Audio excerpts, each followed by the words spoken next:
ഇരിക്കുക. പരിശുദ്ധ പരമദിവ്യകാരുണ്യത്തിന് എന്നേരവും ആരാധനയും സ്തുതിയും പുകഴ്ചയും ഉണ്ടായിരിക്കട്ടെ.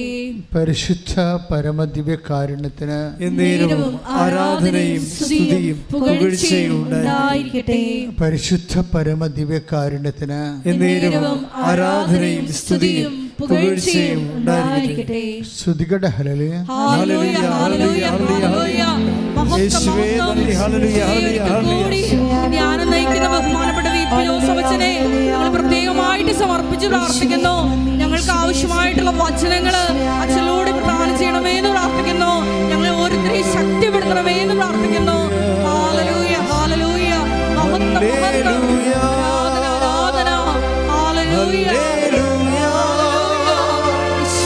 ആരാധന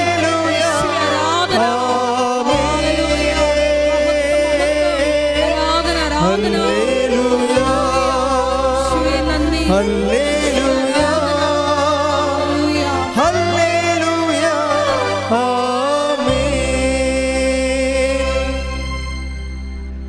എൻ്റെ പ്രിയപ്പെട്ടവരെ, നമ്മൾ ഉടമ്പടിയുടെ വചന ധ്യാനങ്ങളാണ്. ഇതൊരു വചന പ്രഘോഷണമല്ല, മറിച്ച് വചനത്തിൻ്റെ ഒരു നമ്മളുടെ ജീവിത അനുഭവങ്ങളുടെ വചന പരിസരങ്ങളെ കണ്ടെത്തിക്കൊണ്ട് ദൈവത്തിൻ്റെ പരിപാലന വിവേചിക്കുന്ന ഒരു ദൈവശുശ്രൂഷയാണിത്. അല്ലാതെ നമ്മൾ കൺവെൻഷനിൽ കാണുന്ന തരത്തിലുള്ള വലിയ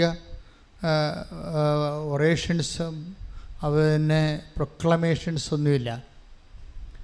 ഇത് നമ്മൾ കൃപാസനത്തിൽ നിങ്ങൾക്കറിയാമല്ലോ, ഇവിടെ വരുന്നവർ വചനപ്രഘോഷണത്തിന് വേണ്ടി വരണവരല്ല, ഇനി ധ്യാനിച്ച് നന്നാകാൻ വരണവരുമല്ല. കൃപാസനത്തിൽ കിട്ടിയിരിക്കുന്ന കർത്താവ് തന്ന കാരിസം എന്ന് പറയുന്നത് ഒരു മനുഷ്യൻ്റെ ജീവിതം ഒരു കാഷ്വാലിറ്റിയെ അഭിമുഖീകരിക്കുമ്പോൾ, അത് കടമാകാം, രോഗമാകാം, ചിലപ്പോൾ ആശുപത്രിയിലെ വൈദ്യശാസ്ത്രം കൈയൊഴിഞ്ഞ അവസ്ഥയാകാം. അപ്പോൾ അതൊക്കെ മനുഷ്യനെ ഉണ്ടാക്കുന്ന പൊള്ളലും വേഗലുമൊക്കെ പറയാൻ പറ്റത്തില്ല. ഇങ്ങനെ ഒരു സാഹചര്യത്തിലൂടെ ചിലപ്പോൾ സാമ്പത്തിക തകർച്ചയാകാം, ജോലി ഇല്ലാതെ വരുന്ന അവസ്ഥയാകാം, അല്ലെങ്കിൽ നമ്മൾ എത്ര പരിശ്രമിച്ചിട്ടും വീണ്ടും വീണ്ടും പരാജയപ്പെട്ടിട്ട് നമ്മുടെ ഒരു ആത്മവിശ്വാസം തന്നെ നഷ്ടപ്പെടുന്ന അവസ്ഥയാണ്. പിന്നെ ജീവിതത്തിൽ കുടുംബത്തിലായാലും ശരി, നമ്മളുടെ ജോലിയും നമുക്ക് സാമ്പത്തികമൊക്കെ ഉണ്ട്, ജോലിയൊക്കെ നന്നായിട്ട് ചെയ്യുന്നുണ്ടെങ്കിൽ ഫാമിലിയിൽ നല്ല തകർച്ച ഉണ്ടെങ്കിൽ നമുക്ക് ആ സന്തോഷം ഫീൽ ചെയ്യാത്ത അവസ്ഥയാണ്. നമുക്ക് പ്രൊഫഷണലി സന്തോഷമുണ്ട്, പക്ഷേ ഫാമിലി നമുക്കത് ഫീൽ ചെയ്യുന്നില്ല. അതുകൊണ്ട് എന്തിനാണ് ഇതൊക്കെ ഇങ്ങനെയൊക്കെ ജീവിക്കണത്, ആർക്ക് വേണ്ടിയാണെന്നൊക്കെ നമുക്ക് തോന്നുപോയി. മക്കളൊക്കെ അവരുടെ തോന്നിവാസം പോലെയൊക്കെ ജീവിക്കണ കാണുമ്പോൾ എന്തിനാണ് ഇത്രയും നമ്മൾ കഷ്ടപ്പെടണം, ഉറക്കം നിൽക്കണത്, ക്ഷമിച്ച് നടക്കണത്, ഇത്രയും ഞെരുക്കം അനുഭവിക്കണത് ആർക്ക് വേണ്ടിയാണ്? ചിലപ്പോൾ ഭർത്താവിന് ഭാര്യയെക്കുറിച്ച് അങ്ങനെ തോന്നാം, ഭാര്യയ്ക്ക് ഭർത്താവിനെക്കുറിച്ച് തോന്നാം, ആർക്ക് വേണ്ടി. അപ്പം നമ്മൾ ചെയ്യണതേ, നമ്മൾ കഷ്ടപ്പെടുകയും വിഷമിക്കുകയും ഞെരുങ്ങുകയും ഇല്ലായ്മയാകുക ചെയ്യുമ്പോഴേ ഈ വീട്ടിലെ കുഞ്ഞു പിള്ളേരുടെ കയ്യാങ്കളിയും അവരുടെ ഇതൊന്നും മനസ്സിലാക്കാത്ത രീതി ചില ആൾക്കാർ മരിച്ചവരുടെ വീട്ടിലിരുന്നുകൊണ്ട് വർത്തമാനം പറഞ്ഞ് ചിരിക്കണം കണ്ടിട്ടില്ലേ? അല്ല, നമ്മൾ ചില മരിപ്പ് വീട്ടിലേക്ക്, എല്ലാ വീട്ടിലാണ്, ചില മരിപ്പ് വീട്ടിലൊക്കെ ചെന്ന് കഴിഞ്ഞാലേ ശവത്തിൻ്റെ വഴിയിൽ അങ്ങനെ കിടക്കും, മറ്റുള്ളവരൊക്കെ അവിടെ ഇരുന്നൊക്കെ വർത്തമാനം പറഞ്ഞു. ഞാൻ പല വീട്ടിൽ കണ്ടിട്ടുണ്ട്. കഴിഞ്ഞ ആഴ്ചയിലൊരു മരിപ്പിന് പോയാൽ അപ്പോൾ ഈ ശവവുമായിട്ടൊരു ബന്ധമില്ല അവിടെ, വലിയ അവിടെ ഇരുന്ന് വർത്തമാനം പറയുന്ന ആൾക്കാർക്ക് ഈ മരിച്ച ആളുമായിട്ടൊരു ബന്ധമില്ല. ഇത് മരിക്കണമെന്ന് നിർബന്ധമില്ല, ജീവിച്ചിരിക്കെ തന്നെ നമ്മളൊരു ശവം പോലെ കണ്ടിട്ട് മറ്റുള്ളവർക്ക് ഒരു ബന്ധം തോന്നത്തില്ല. നമ്മളിങ്ങനെ വിഷമിച്ച് നടക്കണമെന്നല്ലാതെ നമ്മുടെ വിഷമം ആർക്ക് വേണ്ടി നമ്മൾ വിഷമിക്കുന്നു എന്നൊക്കെ ഓർക്കുമ്പോഴേ ഈ എന്തിനാണ് നമ്മൾ ജീവിക്കണത് എന്നൊക്കെ തോന്നും. ഇത് ഓരോരുത്തർക്കും ഓരോ തരം അനുഭവങ്ങളാണ്. ഞാൻ പറയണത് നമ്മളെല്ലാവരും ഇങ്ങനെ മനുഷ്യരാൽ തോൽപ്പിക്കപ്പെടണമെന്നുള്ളൊരു അഭിപ്രായമാണ് എനിക്കുള്ളത്. ഒരു 10-21 ലക്ഷത്തോളം മനുഷ്യരെ കൗൺസിൽ ചെയ്യുമ്പോൾ എനിക്ക് തോന്നിയിരിക്കുന്നത് 2-3 കാര്യങ്ങൾ എനിക്ക് തോന്നിയിട്ടുണ്ട്. ഒരിക്കലും ഒരു ഭാര്യ മനസ്സ് നിറഞ്ഞ് ഒരു ഭർത്താവിനെ സ്നേഹിക്കരുതെന്ന് എനിക്ക് തോന്നിയിട്ടുണ്ട്. ഒരിക്കലും ഒരു ഭർത്താവ് അയാൾക്ക് പറ്റുന്ന മുഴുവനും സ്നേഹത്താൽ ഒരു വൈഫിനെ സ്നേഹിക്കരുതെന്ന് എനിക്ക് തോന്നിയിട്ടുണ്ട്. അതുപോലെ തന്നെ മക്കളായാലും ശരി, മതിമറന്ന അപ്പന്മാരെ മാതാമാരെ സ്നേഹിക്കരുതെന്ന് എനിക്ക് തോന്നിയിട്ടുണ്ട്. 2 കാരണങ്ങൾ അങ്ങനെ തോന്നാൻ കാരണം. ഒന്ന്, നിങ്ങളുടെ ഈ മാനുഷിക സ്നേഹം കൂടുന്നതനുസരിച്ച് കൊണ്ട് ദൈവത്തിൻ്റെ സ്പേസ് കുറഞ്ഞു വരും. അതാണ് ഒരു കാരണം. ദൈവത്തിന് അവിടെ പ്രത്യേകിച്ച് റോളൊന്നും ഇല്ലാതെ വരും. നിങ്ങൾക്ക് വെൻ യു ആർ കണ്ടൻറ്റഡ്, ആ സ്പേസ് ചുരുങ്ങിപ്പോകുന്നു. രണ്ടാമത്തത്, ഇപ്പോൾ നിങ്ങൾക്ക് പൊരിഞ്ഞ തീവ്രമായ പ്രണയമാണ് ഭാര്യ ഭർത്താക്കന്മാർക്കെങ്കിൽ പിരിയാൻ പാടായിരിക്കും. അവസാന കാലങ്ങളിലേ പിരിയാൻ പാടായിരിക്കും.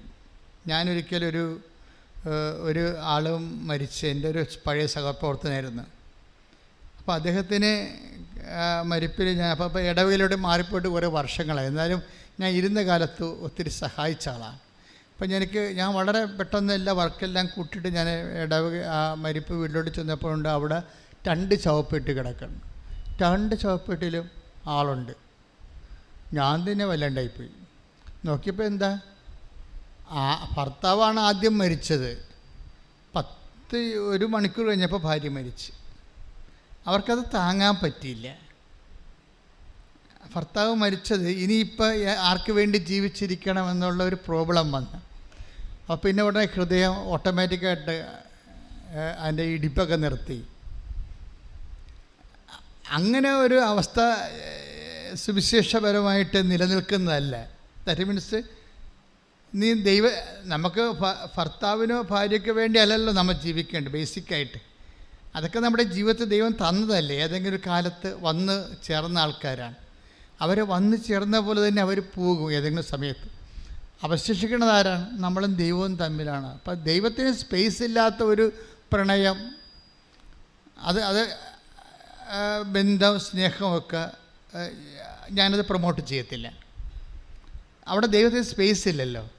കാര്യത്തിൽ നമ്മൾ ഈ മരണം പോലെ സ്നേഹിച്ചപ്പോൾ സുഭാഷ് നമ്മുടെ ഇതില്ലേ സോങ് ഓഫ് ദി സോങ്സിൽ 8-ാം അധ്യായത്തിലെ ഉത്തമഗീതത്തിൽ പറഞ്ഞ സ്നേഹം മരണത്തെപ്പോലെ ശക്തമാണ്. അപ്പോൾ മരണത്തെപ്പോലെ ശക്തമായ സ്നേഹത്തിൽ പലപ്പോഴും ദൈവത്തിനൊരു സ്പേസ് ഉണ്ടാകത്തില്ല.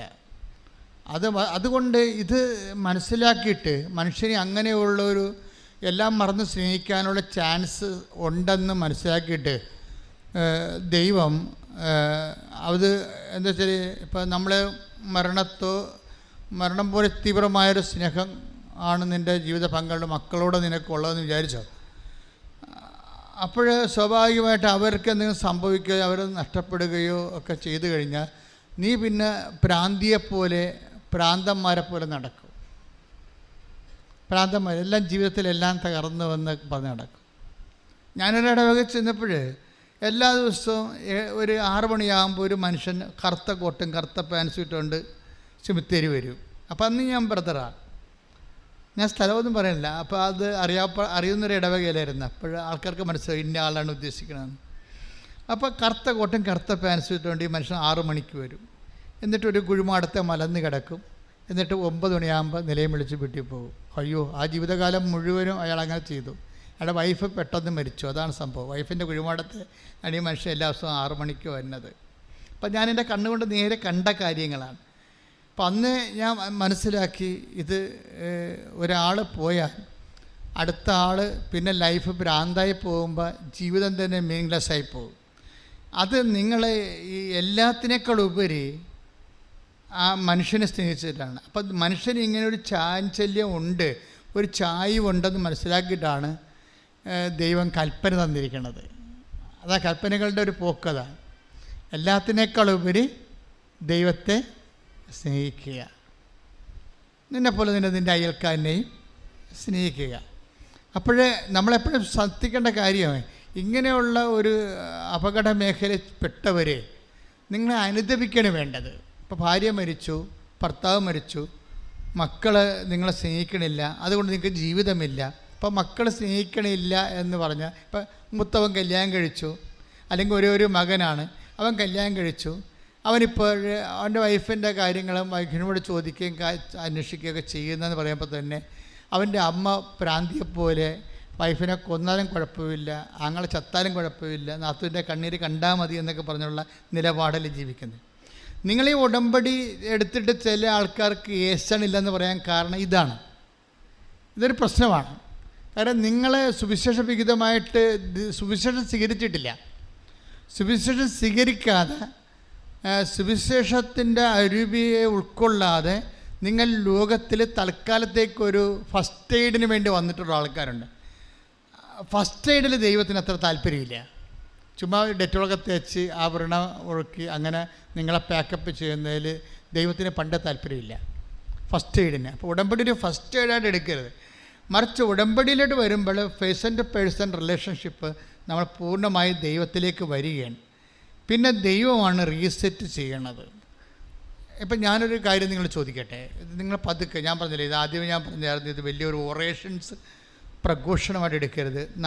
നമ്മൾ കടന്നു പോകുന്ന കാലാവസ്ഥകളെ സുവിശേഷ വിഹിതമായി അതിൻ്റെ വചന പരിസരം നോക്കിയിട്ട് സ്യൂട്ടബിളാക്കി എടുക്കുകയാണ് നമ്മൾ ചെയ്യണത്. വളരെ ശാസ്ത്രീയമായിട്ട് അത് സ്യൂട്ടബിളാക്കി. ഉടമ്പടിയുടെ ഒരു ബയോളജി അതാണ് ഉടമ്പടിയുടെ. ഇപ്പോൾ ഉദാഹരണത്തിന്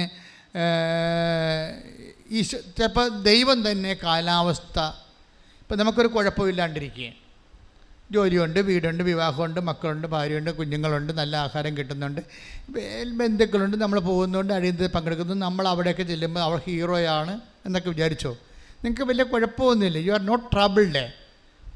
അപ്പം നിങ്ങളുടെ ലൈഫ് ഇങ്ങനെ വളരെ കൂളായിട്ട് അങ്ങോട്ട് പോകുമ്പോൾ പിന്നെ ട്രബിൾ ഉണ്ടാക്കുന്നത് ആരാണ്? ഞാൻ ഇന്ന് വരെ കണ്ടിട്ടുള്ള ഏറ്റവും നല്ല ട്രബിൾ മേക്കർ ദൈവമാണ്. നിങ്ങളൊരു അപകട മേഖലയിൽ പോകുന്നത്, അത് എല്ലാം ഓക്കെ ആണെന്ന് വിചാരിച്ചോ, ബന്ധുക്കളുണ്ട്, സ്വന്തമുണ്ട്, ഭാര്യയാണ്, അതുപോലെ തന്നെ ജോലിയുണ്ട്, കുഞ്ഞുങ്ങളൊക്കെ സ്നേഹമുണ്ട്, അവർ നമ്മളെ പറഞ്ഞ് കേൾക്കുന്നുണ്ട്, അവർ പ്രാർത്ഥിക്കുന്നുണ്ട്, നിങ്ങൾക്ക് വരുമാനമുണ്ട്, എല്ലാം ഓക്കെ കൂളായിട്ട് പോവുകയാണ്. പക്ഷേ ദൈവം പറയും കാര്യം നിങ്ങൾക്ക് ഒരു കുറവുണ്ടെന്ന് പറഞ്ഞില്ലേ. അപ്പോൾ ദൈവം എപ്പോഴും ഉള്ള ഒരു കണ്ണുണ്ട് ദൈവത്തിന്, കുറവിലേ ദൈവം കണ്ണ് വെക്കത്തുള്ളൂ. ആ take the bed of God ഒരു കുറവുണ്ട്. ശ്രുതിക്കട്ടെ ഹല്ലേലൂയ. ഹല്ലേലൂയ ഹല്ലേലൂയ ഹല്ലേലൂയ. യേശുവേ നന്ദി. ഹല്ലേലൂയ ഹല്ലേലൂയ ഹല്ലേലൂയ ഹല്ലേലൂയ. യേശുവേ ആരാധന ആരാധന ആരാധന ആരാധന. ഹല്ലേലൂയ ഹല്ലേലൂയ ഹല്ലേലൂയ. മർക്കോസ് 10:21. മർക്കോസ് 10:21. യേശു സ്നേഹപൂർവം അവനെ കടാക്ഷിച്ചുകൊണ്ട് ഒരു യുവാവ് വന്ന് ചോദിച്ചതാണല്ലേ. അത് മൊത്തം എടുത്തേ, 10:20 എടുത്തേ. 10:20. അവൻ പറഞ്ഞു, ഗുരു, ചെറുപ്പം മുതൽ ഞാൻ ഇവയെല്ലാം പാലിക്കുന്നുണ്ട്. അവൻ്റെ പ്രശ്നം എന്താ? ഒരു യുവാവ് വന്ന് യേശുവിനോട് ചോദിക്കുകയാണ്, നിത്യജീവൻ പ്രാപിക്കാൻ ഞാൻ എന്ത് ചെയ്യണം? അപ്പോൾ അവൻ പറഞ്ഞു, ഞാൻ ഉടമ്പടി. അപ്പോൾ ഈശോ പറഞ്ഞു, നിയമത്തിൽ എന്താ എഴുതിയിരിക്കുന്നു? അപ്പോൾ അവൻ പറഞ്ഞു, നിൻ്റെ take the bed of God. ചെറുപ്പം മുതലേ യേശു വഴിയിലേക്ക് ഇറങ്ങിയപ്പോൾ ഒരുവൻ ഓടി വന്ന് അവന്റെ മുമ്പിൽ മുട്ടുകുത്തി ചോദിച്ചു. മക്കളെ ഇത് പറഞ്ഞേ. യേശു വഴിയിലേക്ക് ഇറങ്ങിയപ്പോൾ ഒരുവൻ ഓടി വന്ന് മുട്ടുകുത്തി അവനോട് ചോദിച്ചു, നല്ലവനായ ഗുരു, നിത്യജീവൻ അവകാശമാക്കാൻ ഞാൻ എന്ത് ചെയ്യണം?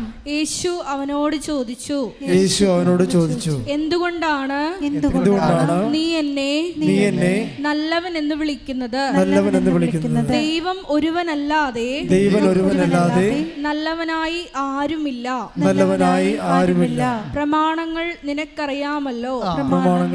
പതുക്കെ ഉടമ്പടിയിലോട്ട് വരിക. കണ്ട, പ്രമാണത്തെട്ട് തൊട്ട് കണ്ട, നിത്യജീവൻ പ്രാപിക്കാൻ ഞാൻ എന്ത് ചെയ്യണമെന്ന് പറയുമ്പോഴേ അതിനെ കവനന്റുമായിട്ട് കണക്ട് ചെയ്യണം. കണ്ടില്ലേ? പ്രമാണങ്ങൾ നിനക്കറിയാമല്ലോ. എന്തൊക്കെയാണത്? കൊല്ലരുത്, വ്യഭിചാരം ചെയ്യരുത്, മോഷ്ടിക്കരുത്, കള്ളസാക്ഷ്യം നൽകരുത്, വഞ്ചിക്കരുത്, പിതാവിനെയും മാതാവിനെയും ബഹുമാനിക്കുക. അവൻ പറഞ്ഞു, ഗുരു, ചെറുപ്പം മുതൽ ഞാൻ ഇവയെല്ലാം പാലിക്കുന്നുണ്ട്. He is leading a covenantal life. അവനൊരു ഉടമ്പടി ജീവിതമാണ്. പ്രമാണങ്ങൾ അനുസരിച്ച് ജീവിക്കുന്ന എന്താണ്? ഒരു ഉടമ്പടി, ദൈവമായിട്ട് ചെയ്ത ഉടമ്പടി ജീവിതമാണ്. അപ്പോഴവൻ പറയുന്നു, ഞാനൊരു ഉടമ്പടി ജീവിതമാണ് കാഴ്ചവെക്കുന്നത്. നമ്മളും പലരും ഉടമ്പടി എടുത്തതല്ലേ, പുതുക്കിയതല്ലേ. അപ്പം അവൻ പറഞ്ഞത് എന്താണ്? ഞാൻ ചെറുപ്പം മുതൽ ഇതൊക്കെ പാലിക്കുന്നുണ്ട്, ഞാൻ ഒരു ഉടമ്പടി ജീവിതമാണ് ജീവിക്കുന്നത്. ഓക്കെ. അപ്പോഴെന്ത് പറഞ്ഞ്? യേശു സ്നേഹപൂർവം അവനെ കടാക്ഷിച്ചുകൊണ്ട് പറഞ്ഞു. ഉടമ്പടി ജീവിതം ജീവിച്ച കർത്താവിന് നിങ്ങളോട് സ്നേഹം ഉണ്ടാവുന്ന ഉറപ്പല്ലേ? സ്നേഹപൂർവ്വമാണല്ല. ചിലപ്പോഴത്തൊക്കെ ഈശോ കോപത്തോടെ വീക്ഷിച്ചെന്ന് പറയും അല്ലെ. കൈ സൂക്ഷിച്ച് പോയവനെ സുഖപ്പെടുന്ന സമയത്ത് സാപത്തിൽ ഇത് ചെയ്യരുത്, വേറെ ദിവസം വേണമെങ്കിൽ എന്നാ വേണമെങ്കിൽ ചെയ്തോളാൻ വേണ്ടി സാപത്ത് അധികാരി, സിനഗോഗ് അധികാരി പറയുമ്പോഴേ യേശു അവനെ കോപത്തോടെ വീക്ഷിച്ചെന്നാണ് പറയണത്. പക്ഷേ ഇവിടെ അങ്ങനെയല്ല. കവനൻ്റ് ചെയ്ത് ജീവിക്കുന്ന, ഉടമ്പടി ചെയ്ത് ജീവിക്കുന്നവനെ പുതുക്കിയവനോടും ഉടമ്പടി എടുത്തവനോടും യേശു സ്നേഹത്തോടെ, അത് നിങ്ങൾക്കും എനിക്കും ഉള്ള ഒരു മോട്ടമാണ്. എന്താണ്? ഒന്ന് വായിച്ചത്. യേശു സ്നേഹപൂർവം അവനെ കടാക്ഷിച്ചുകൊണ്ട് പറഞ്ഞു, നിനക്ക് ഒരു കുറവുണ്ട്. ഇതാണ് പ്രോബ്ലം. ഇപ്പം കവനൻ്റൽ ലൈഫ് ആണെങ്കിലും ദൈവം നോക്കണത് എന്താണ്? അടുത്ത കുറവ് എന്താണ്?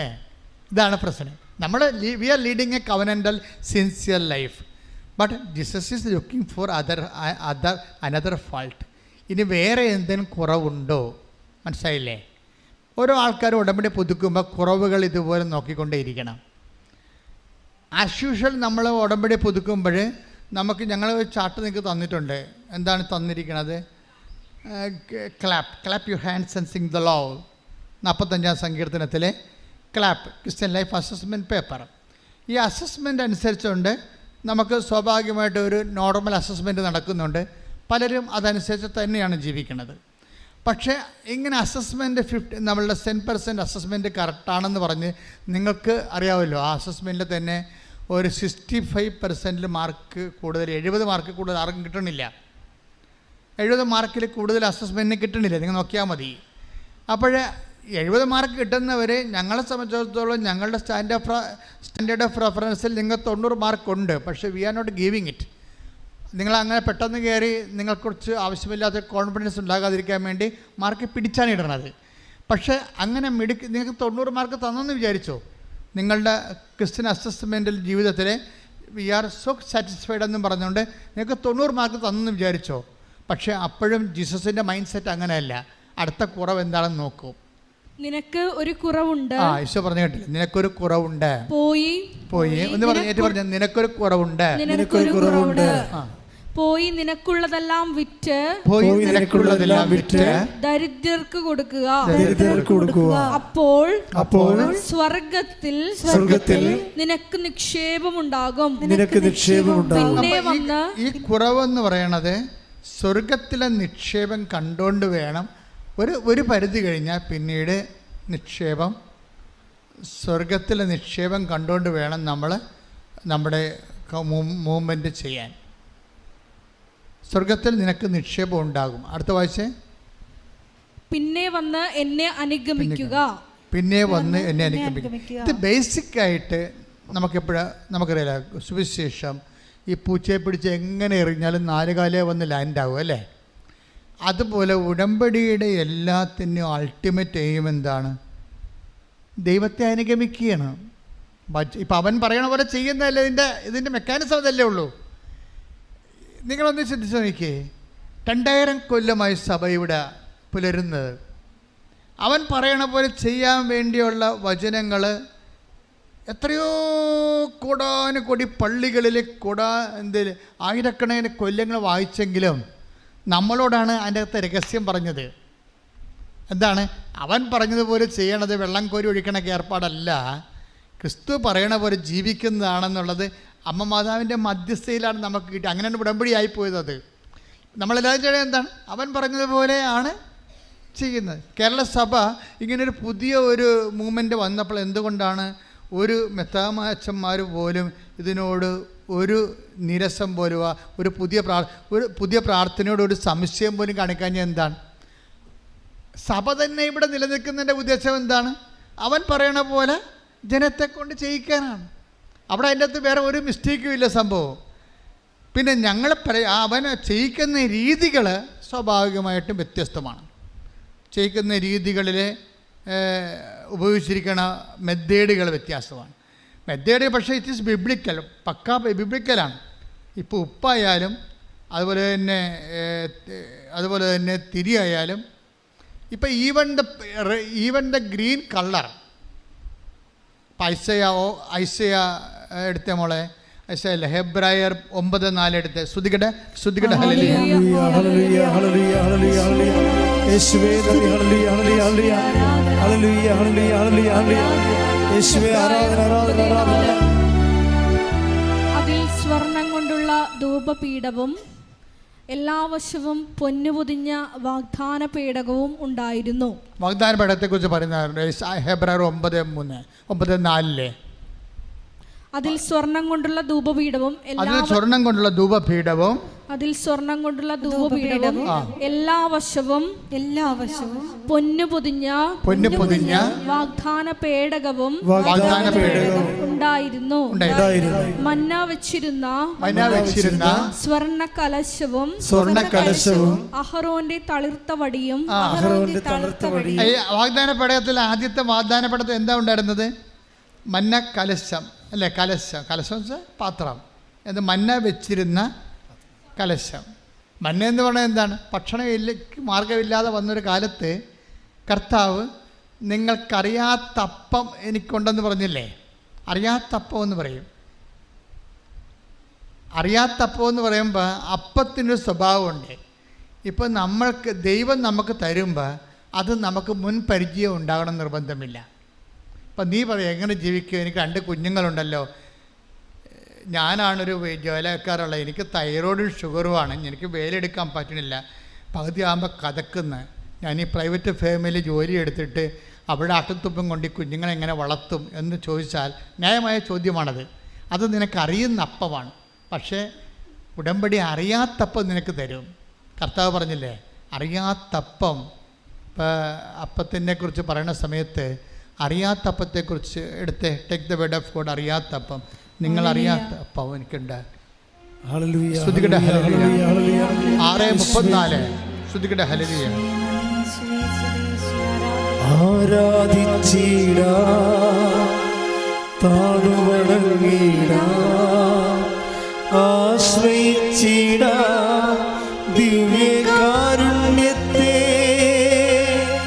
ആരാധിച്ചിടാ താഴുവണങ്ങിടാ ആശ്രയിച്ചിടാ ദിവ്യകാരുണ്യത്തെ.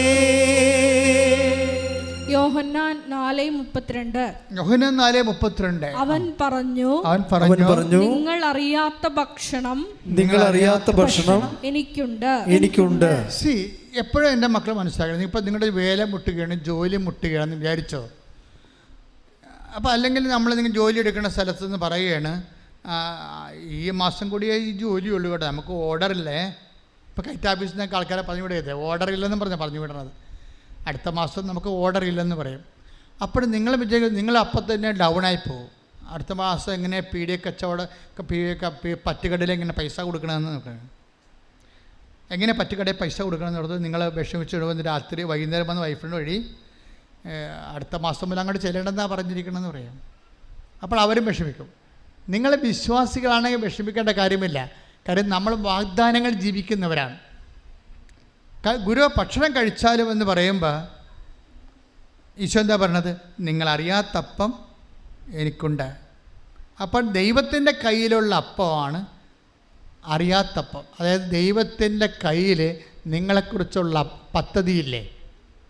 എനിക്ക് നിങ്ങളെക്കുറിച്ചൊരു പദ്ധതി ഉണ്ടെന്ന് പറഞ്ഞില്ല, അതാണ് ഈ അറിയാത്തപ്പം. ടേക്ക് ദ ബെഡഫോർഡ്, എനിക്ക് നിങ്ങളെക്കുറിച്ച് പദ്ധതിയുണ്ട്. ശ്രദ്ധിക്കട്ടെ. ഹല്ലേലൂയ ഹല്ലേലൂയ ഹല്ലേലൂയ ഹല്ലേലൂയ.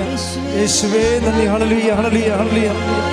ആരാധിച്ചിടാം, താണുവണങ്ങിടാം, ആശ്രയിച്ചിടാം ദിവ്യകാരുണ്യത്തെ. ആരാധിച്ചിടാം, താണുവണങ്ങിടാം, ആശ്രയിച്ചിടാം ദിവ്യകാരുണ്യത്തെ. ജെറമിയ 29:11. ജെറമിയ 29:11. കർത്താവ് അരുൾ ചെയ്യുന്നു, കർത്താവ് അരുൾ ചെയ്യുന്നു, നിങ്ങളെക്കുറിച്ചുള്ള പദ്ധതി എന്റെ മനസ്സിലുണ്ട്. എന്റെ മനസ്സിൽ. ഒന്ന് കൈയടിച്ച് ഹല്ലേലൂയ ഹല്ലേലൂയ ഹല്ലേലൂയ. ആരാധിച്ചിടാം, താണുവണങ്ങിടാം, ആശ്രയിച്ചിടാം ദിവ്യകാരുണ്യത്തെ. ആരാധിച്ചിടാം, താണുവണങ്ങിടാം, ആശ്രയിച്ചിടാം ദിവ്യകാരുണ്യത്തെ. പരിശുദ്ധ പരമദിവ്യകാരുണ്യത്തിന് ആരാധനയും സ്തുതിയും പുകഴ്ചയും ഉണ്ടായിരിക്കട്ടെ. അപ്പോൾ എന്ത് സംഭവം എന്ന് വെച്ചാൽ, ഈശോ പറഞ്ഞു, നിങ്ങൾക്കറിയാത്തപ്പം എനിക്കുണ്ട് എന്ന് പറഞ്ഞു, അല്ലേ? ഈ അറിയാത്തപ്പം തന്നെയായിരുന്നു ആകാശത്തിലെ മന്ന. ആകാശത്തിലെ മന്ന എന്ന് പറഞ്ഞ പിതാക്കന്മാർ ഭക്ഷിച്ചില്ലേ? Take the bed of food, ആകാശത്തിലെ മന്ന. ശ്രദ്ധിക്കട്ടെ. ഹല്ലേലൂയ ഹല്ലേലൂയ ഹല്ലേലൂയ. യേശുവേ നന്ദി. ഹല്ലേലൂയ ഹല്ലേലൂയ ഹല്ലേലൂയ. യേശുവേ ആരാധന ആരാധന ആരാധന ആരാധന ആരാധന. ഹല്ലേലൂയ ഹല്ലേലൂയ ഹല്ലേലൂയ. ദിവ്യകാരുണ്യത്തിൻ മുൻപിൽ മാറാത്ത ദുഃഖങ്ങളില്ല. ദിവ്യകാരുണ്യത്തിൻ മുൻപിൽ തീരാത്ത ദുരിതങ്ങളില്ല. ദിവ്യകാരുണ്യത്തിൻ മുൻപിൽ ഉണങ്ങാത്ത മുറിവുകളില്ല.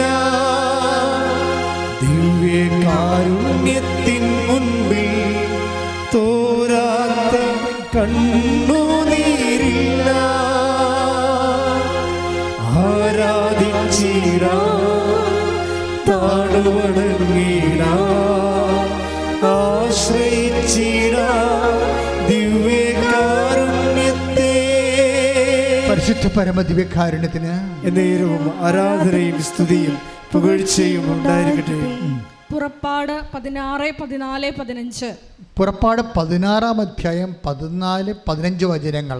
മഞ്ഞുരുകിയപ്പോൾ മരുഭൂമിയുടെ ഉപരിതലത്തിൽ പൊടിമഞ്ഞുപോലെ വെളുത്തുരുണ്ട് ലോലമായ ഒരു വസ്തു കാണപ്പെട്ടു. ഇസ്രായേൽക്കാർ ഇത് കണ്ടപ്പോൾ പരസ്പരം ചോദിച്ചു, ഇതെന്താണ്? അതെന്താണെന്ന് അവർ അറിഞ്ഞിരുന്നില്ല. അപ്പോൾ മോശ അവരോട് പറഞ്ഞു, കർത്താവ് നിങ്ങൾക്ക് ഭക്ഷണമായി തന്നിരിക്കുന്ന അപ്പമാണിത്. അത് എന്താണെന്ന് അവരറിഞ്ഞിരുന്നില്ല, ഇല്ലേ? അത് തന്നെയാണ് അറിയാത്തപ്പം. നിങ്ങൾ അറിയാത്തപ്പം എനിക്കുണ്ട്. അതായത് എപ്പോഴും നമ്മൾ ശ്രദ്ധിക്കുന്നത്, നമ്മൾക്ക് അറിയണമെന്ന് നിർബന്ധമില്ല. നമ്മളെങ്ങനെ ജീവിക്കുമെന്നുള്ളത് ചില സമയത്ത് നമ്മൾക്ക് അറിയണമെന്നില്ല. പക്ഷേ ദൈവത്തിനറിയാം. കാരണം എന്താ? എനിക്ക് നിങ്ങളെക്കുറിച്ചൊരു പദ്ധതി ഉണ്ട്. കഴിഞ്ഞ ദിവസങ്ങളിലൊരു സാക്ഷ്യം ഉണ്ടായി. സാക്ഷ്യം എന്ന് വെച്ചാൽ ഒരു പാവപ്പെട്ട വീട്ടിലാണ്, ചെല്ലാനത്ത്. അപ്പോൾ അവൻ്റെ അമ്മ ഇവിടെ വന്ന് ഉടമ്പടി എടുത്തപ്പോൾ അവന് കപ്പൽ കാശ് കൊടുത്ത് നിൽക്കുന്ന പാർട്ടിയാണ്. ക്യാപ്റ്റൻ പരീക്ഷയ്ക്ക് എഴുതിയിട്ടേ നമ്മുടെ ഈ മർച്ചൻ്റ് ടീമിലൊക്കെ പൈസ കൊടുക്കൂല. പഠിക്കണമെങ്കിൽ 4 ലക്ഷമാണ്. പിന്നെ ഏതെങ്കിലും കപ്പലൊക്കെ ആണെങ്കിൽ 3 ലക്ഷം 2 ലക്ഷമൊക്കെ കൊടുക്കേണ്ടി വരും. അപ്പോൾ 4 ലക്ഷം വരെ കൊടുത്തിട്ട് ഇന്നുവരെ ജോലി കിട്ടാത്തവരുമുണ്ട്. കാര്യം അത് വേറെ നമ്മൾ പറയുന്ന അത്ര ഈസി അല്ല അവിടെ കിട്ടാൻ. കാര്യം അതെല്ലാം ക്യാപ്റ്റൻസ് 6 മാസം കഴിയുമ്പോൾ ഇറങ്ങും, ചിലപ്പോൾ 1 കൊല്ലം കഴിയുമ്പോൾ ഇറങ്ങും. അവൻ്റെ ക്രൂ എല്ലാം ഇറങ്ങും. പിന്നെ പുതിയ ക്യാപ്റ്റൻ കയറുമ്പോൾ അവൻ്റെ ക്രൂ അനുസരിച്ച് എനിക്ക് 4 ലക്ഷം 3 ലക്ഷം വെച്ച് വാങ്ങിച്ചിരിക്കുന്ന ആൾക്കാരുടെ കയറി. അപ്പോൾ ഇവൻ്റെ ജോലി പോകും. ഇത് ഭയങ്കര റിസ്ക് പിടിച്ച പരിപാടിയാണിത് പലർക്കും. കയറി രക്ഷപ്പെട്ടവൻ ചിലപ്പോൾ രക്ഷപ്പെട്ടു പോകും. അവൻ്റെ ശമ്പളം എന്നൊക്കെ പറഞ്ഞാൽ വല്ലാത്ത പെസക്ക് ശമ്പളമായത് കാരണം യൂത്തെല്ലാം അതിനകത്ത് ഇടിച്ച് നിൽക്കുകയാണ് സംഭവം. പക്ഷേ ഇത് ഈ പാവപ്പെട്ടവനെ റെക്കമെൻഡ് ചെയ്യാനോ കൊടുക്കാനോ കാശില്ല. 4 ലക്ഷം ചോദിച്ചാൽ കൊടുക്കാനില്ല. അപ്പോഴങ്ങനെ അവൻ്റെ അമ്മ ഉടമ്പടി ചെയ്തപ്പോൾ മാതാവ് പൈസ ആദ്യം മേടിക്കാത്ത ഒരു ഷിപ്പിലെ ക്യാപ്റ്റന് ലിങ്ക് കിട്ടി. പൈസ ആദ്യം അത് വളരെ കുറച്ച് പൈസ മേടിച്ചിട്ട് ഇവൻ പെട്ടെന്ന് ഷിപ്പിൽ കയറി. ഷിപ്പിൽ കയറി കഴിഞ്ഞപ്പോൾ പക്ഷെ അവിടെ ചെന്നപ്പോൾ ഒരു പ്രശ്നം. എന്താണ് പ്രശ്നം? കഴിഞ്ഞ ദിവസത്ത് നടന്ന ഈ ആഴ്ച നടന്ന സാക്ഷ്യമാണ്. ഞാൻ അപ്പോൾ ചെയ്തിട്ടുണ്ട്, നിങ്ങൾ നോക്കിയാൽ മതി. അവിടെ ചെന്നപ്പോൾ ഈ പറഞ്ഞ പോലെ ഒരു മനുഷ്യനെ അവിടെ പരിചയമില്ല. കാശ് വാങ്ങി ഇവനെ കയറ്റിയ ആൾ കപ്പലിലില്ല. കപ്പലുള്ളത് വേറെ ആൾക്കാരാണ്, പക്ക ഹിന്ദിക്കാരാണ് മുഴുവനും. എല്ലാം ഗുജറാത്തി വാലാസാണ് മുഴുവനും. ഇവനോട് രണ്ടാണെങ്കിൽ ദ്രാവിഡന്മാരെ നമ്മൾ അങ്ങോട്ട് ചെല്ലുന്തോറും നമ്മൾ മദ്രാസി എന്നേ വിളിക്കണം. പട്ടാളക്കാർക്ക് ഇത് ഭയങ്കര പ്രശ്നമാണ്. ഇവിടെ അവരെ മലയാളീസിനെ മദ്രാസി എന്നേ വിളിക്കത്തുള്ളൂ. അപ്പോൾ അവർക്ക് അങ്ങനെ ഒരു വംശീയമായിട്ടുള്ള കുറച്ച് ചുരുക്കൊക്കെ ഉള്ള ചില ആൾക്കാർ, എല്ലാവരും അല്ല. അപ്പോൾ ഇവൻ ചെന്ന് പെട്ടിരിക്കുന്ന സ്ഥലം വളരെ മോശമാണ്. ഇവനോട് അവർ വളരെ സഹകരിക്കണില്ല, ഇവന് വർക്ക് കാണിച്ചു കൊടുക്കണില്ല. എൻജിൻ റൂമിലാണ് വർക്ക് ചെയ്യേണ്ടത്. അവിടെയൊക്കെ ഇവന് യാതൊരുവിധ സപ്പോർട്ടും കിട്ടണില്ല. ഇവന് വെറുതെ നിൽക്കേണ്ടി വരികയാണ്. അപ്പോൾ ഇവനെ വിളിച്ചു പറഞ്ഞു, അമ്മ ഭയങ്കര കഷ്ടപ്പാടാണ് ഇവിടെ എന്ന് പറഞ്ഞു. അപ്പോൾ ഉടനെ അമ്മ പറഞ്ഞ്, ഞാൻ പ്രത്യക്ഷീണ പ്രാർത്ഥിച്ചെല്ലാം മോനെ എന്ന് പറയും. ഇത് പ്രശ്നം ഇതാണെന്ന് വെച്ചാൽ പാവപ്പെട്ടവൻ ജീവിക്കേണ്ട ഈ പ്രത്യക്ഷീണ പ്രാർത്ഥന കൊണ്ടാണ്. അവന് വേറെ ഇല്ല. ഈ ഹിന്ദിക്കാരൻ ക്യാപ്റ്റനോട് എങ്ങനെ നമുക്ക് എങ്ങനെയാണ് ഇത് ഇടാൻ പറ്റേണ്ടത്? നമ്മൾ ഈ പ്രത്യക്ഷീണ പ്രാർത്ഥന വെച്ചാണ് ഇത്. വിശ്വാസി എന്ന് പറഞ്ഞാൽ അതാണ്, വിശ്വാസിയെ തളരാതെ. ശ്രദ്ധിക്കട്ടെ. ഹല്ലേലൂയ, ഹല്ലേലൂയ, ഹല്ലേലൂയ, ഹല്ലേലൂയ, ഹല്ലേലൂയ. പ്രതിസന്ധി ഘട്ടങ്ങളിൽ പതറാത്ത വിശ്വാസം നൽകി ഞങ്ങളെ അഭിഷേകം ചെയ്യണം.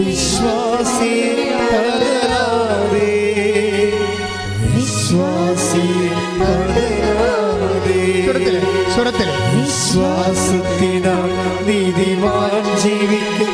വിശ്വാസി പതരാതെ, വിശ്വാസി പതരാതെ, വിശ്വാസി പതരാതെ, വിശ്വാസി പതരാതെ, വിശ്വാസി പതരാതെ, വിശ്വാസി പതരാതെ, വിശ്വാസത്തിനാൽ നീതിമാൻ ജീവിക്കും. വിശ്വാസി പതരാതെ, വിശ്വാസി പതരാതെ. പരിശുദ്ധ പരമദിവ്യകാരുണ്യത്തിന് ആരാധനയും സ്തുതിയും പുകഴ്ചയും ഉണ്ടായിരിക്കട്ടെ. ഈ മഹാസംഭവത്തെ ഈ ചേച്ചി കൈകാര്യം ചെയ്യുന്ന രീതി കണ്ട എന്താ പറയണത്? ഞാൻ പ്രത്യക്ഷയുടെ പ്രാർത്ഥന ചൊല്ലി അമ്മയോട് പറഞ്ഞിട്ടുണ്ട് നിനക്ക് വേറെ ജോലി തരാൻ. നീ ആ പഴയ നിന്നെ ആ കപ്പലിൽ കയറ്റിയ ആളെ വിളിക്കാൻ പറയും. ഉടനെ ഇവൻ ആ കപ്പൽ ഈ കപ്പലിൽ കയറ്റിയ ആൾ പുറത്ത് നിൽക്കണില്ല. അയാളെ വിളിച്ചു പറഞ്ഞ്, സാറേ ഇവിടെ എനിക്കൊന്നും ചെയ്യിക്കണില്ല, എല്ലാം ഹിന്ദിക്കാരാണ്. എന്നെ എൻജിൻ റൂമിൽ പോലും എനിക്ക് വർക്കിന് സഹകരണം കിട്ടണില്ല. എന്നെ അവർക്ക് അല്പം തെറ്റുമ്പോൾ അവരെൻ്റെ കഴുത്തേക്ക് കയറിയിട്ട് ഹിന്ദിയിൽ തെറി വിളിക്കണം. എനിക്കിവിടെ നിൽക്കക്കള്ളിയില്ല, ഞാൻ എന്ത് ചെയ്യും എന്ന് ചോദിക്കും. ഉടനെ ഈ ആദ്യം കയറ്റിയ ആൾ അവനോട് പറയും, 300 കിലോമീറ്റർ അകല, ഗുജറാത്തിൽ നിന്ന് 300 കിലോമീറ്റർ അകല വേറെ ഒരു കപ്പൽ വന്നിട്ടുണ്ട്. ഇവന് 300 കിലോമീറ്റർ അവിടെ നമ്മൾ ഇവിടെ കൂടി കേരളത്തിൽ പോണ പോലെ പോകാൻ പറ്റുക? ഒറ്റയ്ക്കേ ഉള്ളൂ പാവപ്പെട്ടവൻ. അപ്പോഴും അമ്മയോട് പറയും, അമ്മയെ 300 കിലോമീറ്റർ അകലൊരു കപ്പൽ വന്നിട്ടുണ്ടെന്ന് പറയണം. ഞാനെങ്ങനെ പോകും? ഞാൻ ഒറ്റയ്ക്ക്, എനിക്ക് സ്ഥലവും അറിയാൻ പാടില്ല, ഭാഷ്യം അറിയാൻ പാടില്ലെന്ന് പറയുമ്പോൾ അമ്മ പറയും, നിൻ്റെ കയ്യിൽ കാശ് രൂപയല്ലേ, സഞ്ചാരി മാതാവ്, അമ്മ കൂടെ വരുമെന്ന് പറയും. അപ്പം ഇവന് ഉറപ്പാവും. കാര്യം എന്താണ്? ഇത് അഷ്വറൻസിലുള്ളതാ, കൂടെ വരുമെന്ന്. ഉടമ്പടിയിലുള്ളതല്ലേ. I will come with you wherever you go. ഏത് 300 കിലോമീറ്റർ അല്ലെങ്കിൽ കപ്പലിലായാലും ചന്തലിലായാലും നമുക്ക് തന്നെ അഷ്വറൻസ് എന്താ? 33:14 take the bread of God. പുറപ്പാടിന്റെ പുസ്തകം ശ്രദ്ധിക്കട്ടെ. ഹല്ലേലൂയ, ഹല്ലേലൂയ, ഹല്ലേലൂയ, ഹല്ലേലൂയ, ഹല്ലേലൂയ. യേശുവേ നന്ദി, യേശുവേ സ്തുതി. ഹല്ലേലൂയ, ഹല്ലേലൂയ. പുറപ്പാട് 33:14. കർത്താവ് പറഞ്ഞു, ഞാൻ തന്നെ നിന്നോട് കൂടെ വരികയും നിനക്ക് ആശ്വാസം നൽകുകയും ചെയ്യും. പറഞ്ഞ കർത്താവ് എന്നോട് പറഞ്ഞു, ഞാൻ തന്നെ നിന്റെ കൂടെ വരികയും നിനക്ക് ആശ്വാസം നൽകുകയും ചെയ്യും. Praise the Lord. ഹല്ലേലൂയ. എന്റെ കൈയെടുത്ത് കർത്താവിനെ സാന്നിധ്യമായി ഞങ്ങളുടെ കൂടെ സഞ്ചരിക്കുന്ന അവിടുത്തെ സാന്നിധ്യത്തിൽ നന്ദി പറയുന്നു. ജീവിക്കും വിശ്വാസിയെ പതരാതെ, വിശ്വാസിയെ പതരാതെ, വിശ്വാസത്തിനാൽ നീതിമാൻ ജീവിക്കും വിശ്വാസിയെ പതരാതെ, വിശ്വാസിയെ പതരാതെ, വിശ്വാസിയെ പതരാതെ, വിശ്വാസിയെ പതരാതെ, വിശ്വാസിയെ പതരാതെ, വിശ്വാസിയെ പതരാതെ, വിശ്വാസത്തിനാൽ നീതിമാൻ ജീവിക്കും വിശ്വാസിയെ പതരാതെ, വിശ്വാസിയെ പതരാതെ. Praise the Lord. Hallelujah. Hallelujah. ഇവന് ഒറ്റക്ക് സഞ്ചാരി മാതാവിനെ കൊണ്ട് പ്രാർത്ഥിച്ച് 300 കിലോമീറ്റർ അകലെ ഉള്ള തുറമുഖത്തേക്ക് പോകും. അവിടെ തുറമുഖം ചെല്ലുമ്പോൾ ഈ ആൾ വിളിച്ച് സെറ്റ് ചെയ്തിട്ട് ഈ 300 കിലോമീറ്റർ അകലെ കിടക്കുന്ന കപ്പലിൻ്റെ അടുത്ത് ചെല്ലുമ്പോൾ അവിടുത്തെ ആൾ ഇറങ്ങി വന്ന് ഇവനെ കൂട്ടിക്കൊണ്ട് കപ്പലിലോട്ട് പോകും. കപ്പലിലോട്ട് പോകുമ്പോഴുണ്ട് അവിടെ എല്ലാവരും ഹിന്ദിക്കാരാണ്, 3 മലയാളികളേ ഉള്ളൂ. പക്ഷേ എല്ലാവർക്കും ഇവനോട് ഭയങ്കര സ്നേഹം. കാലാവസ്ഥ പെട്ടെന്ന് മാറ്റും ദൈവം. നമുക്കറിയാമില്ല, അപരിചിതനായാലും വിദൂരസ്ഥരായാലും സമീപസ്ഥരാക്കുന്നതാണ് ക്രിസ്തുവിൻ്റെ ചൈതന്യം. ടേക്ക് ദ ബെഡ് ഓഫ് വിദൂരസ്ഥ സമീപസ്ഥർ. ശ്രദ്ധിക്കട്ടെ. ഹല്ലേലൂയ. ഹല്ലേലൂയ. ഹല്ലേലൂയ. ഹല്ലേലൂയ. ഹല്ലേലൂയ. യേശുവേ നന്ദി, യേശുവേ സ്തുതി. ഹല്ലേലൂയ. ഹല്ലേലൂയ. ഹല്ലേലൂയ. ഹല്ലേലൂയ. ഹല്ലേലൂയ. യേശുവേ ആരാധന, ആരാധന, ആരാധന. യേശുവേ നന്ദി, ആരാധന, ആരാധന. എഫേസ്യോസ് 2:17. എഫേസ്യോസ് 2:17. വിദൂരസ്ഥരായിരുന്ന നിങ്ങളോടും സമീപസ്ഥരായിരുന്ന ഞങ്ങളോടും അവൻ സമാധാനം പ്രസംഗിച്ചു. അതെന്ത് സംഭവിച്ചു കഴിഞ്ഞാൽ, ക്രിസ്തുവിലായിരിക്കുന്നവനെ സംബന്ധിച്ചിടത്തോളം ഈ വിദൂരസ്ഥരെയും സമീപസ്ഥരെയും ഒക്കെ അയൽവാസികളാക്കി മാറ്റുന്നതാണ് ക്രിസ്തു എല്ലാമാണെന്നില്ലേ. അതാണ് പൗലോസ് പറയുന്നത്. Colossians 3:11. Take the bed of God. ശ്രദ്ധിക്കട്ടെ. ഹല്ലേലൂയ. ഹല്ലേലൂയ. ഹല്ലേലൂയ. ഹല്ലേലൂയ. ഹല്ലേലൂയ. ഹല്ലേലൂയ. ഹല്ലേലൂയ. ഹല്ലേലൂയ. ഹല്ലേലൂയ. വിശ്വാസിയെ പതരാതെ, വിശ്വാസിയെ പതരാതെ, വിശ്വാസിയെ പതരാതെ, വിശ്വാസിയെ പതരാതെ, വിശ്വാസത്തിനാൽ നീതിമാൻ ജീവിക്കും വിശ്വാസിയെ പതരാതെ, വിശ്വാസിയെ പതരാതെ. കൊളോസ്യൻസ് 3:11. കൊളോസ്യസ് 3:11. ഇവിടെ ഗ്രീക്കുകാരനെന്നോ യഹൂദനെന്നോ പരിച്ഛേദിതനെന്നോ അപരിച്ഛേദിതനെന്നോ അപരിഷ്കൃതനെന്നോ സിദിയനെന്നോ അടിമയെന്നോ സ്വതന്ത്രനെന്നോ വ്യത്യാസമില്ല. പിന്നെയോ ക്രിസ്തു എല്ലാമാണ്, എല്ലാവരിലുമാണ്. ക്രിസ്തു എല്ലാമാണ്, എല്ലാവരിലും.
പരമദിവ്യകാരുണ്യത്തിന് എന്നേരവും ആരാധനയും സ്തുതിയും പുകഴ്ചയും ഉണ്ടായിരിക്കട്ടെ. എന്താ ക്രിസ്തു എല്ലാമാണ്, എല്ലാവരിലുമാണെന്ന് കൊളോസ്യസ് 3:11 പറയണത്.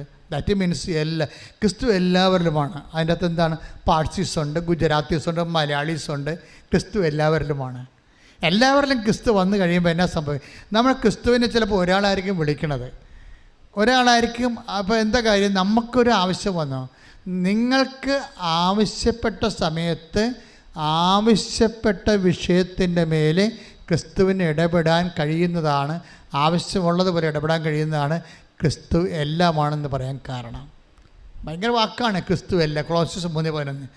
നിങ്ങൾക്ക് ആവശ്യമുള്ളത്, ഓരോരുത്തർക്കും ഓരോ ആവശ്യമല്ലേ, ഓരോരുത്തർക്കും ഓരോ സാഹചര്യവും ആവശ്യപ്പെട്ടത് ആവശ്യപ്പെട്ട സമയത്ത് ആവശ്യമുള്ളതുപോലെ സംലഭ്യമാക്കാൻ കഴിയുന്നതാണ് ക്രിസ്തുവിൻ്റെ ചൈതന്യം.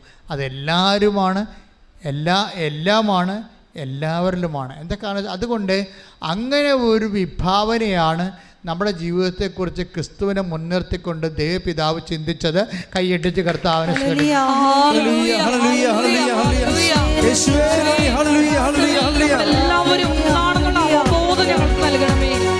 വിശ്വാസിയെ പതറാതെ, വിശ്വാസിയെ പതറാതെ, വിശ്വാസി പതറാതെ, വിശ്വാസി പതറാതെ, വിശ്വാസത്തിനാൽ നീതിമാൻ ജീവിക്കും.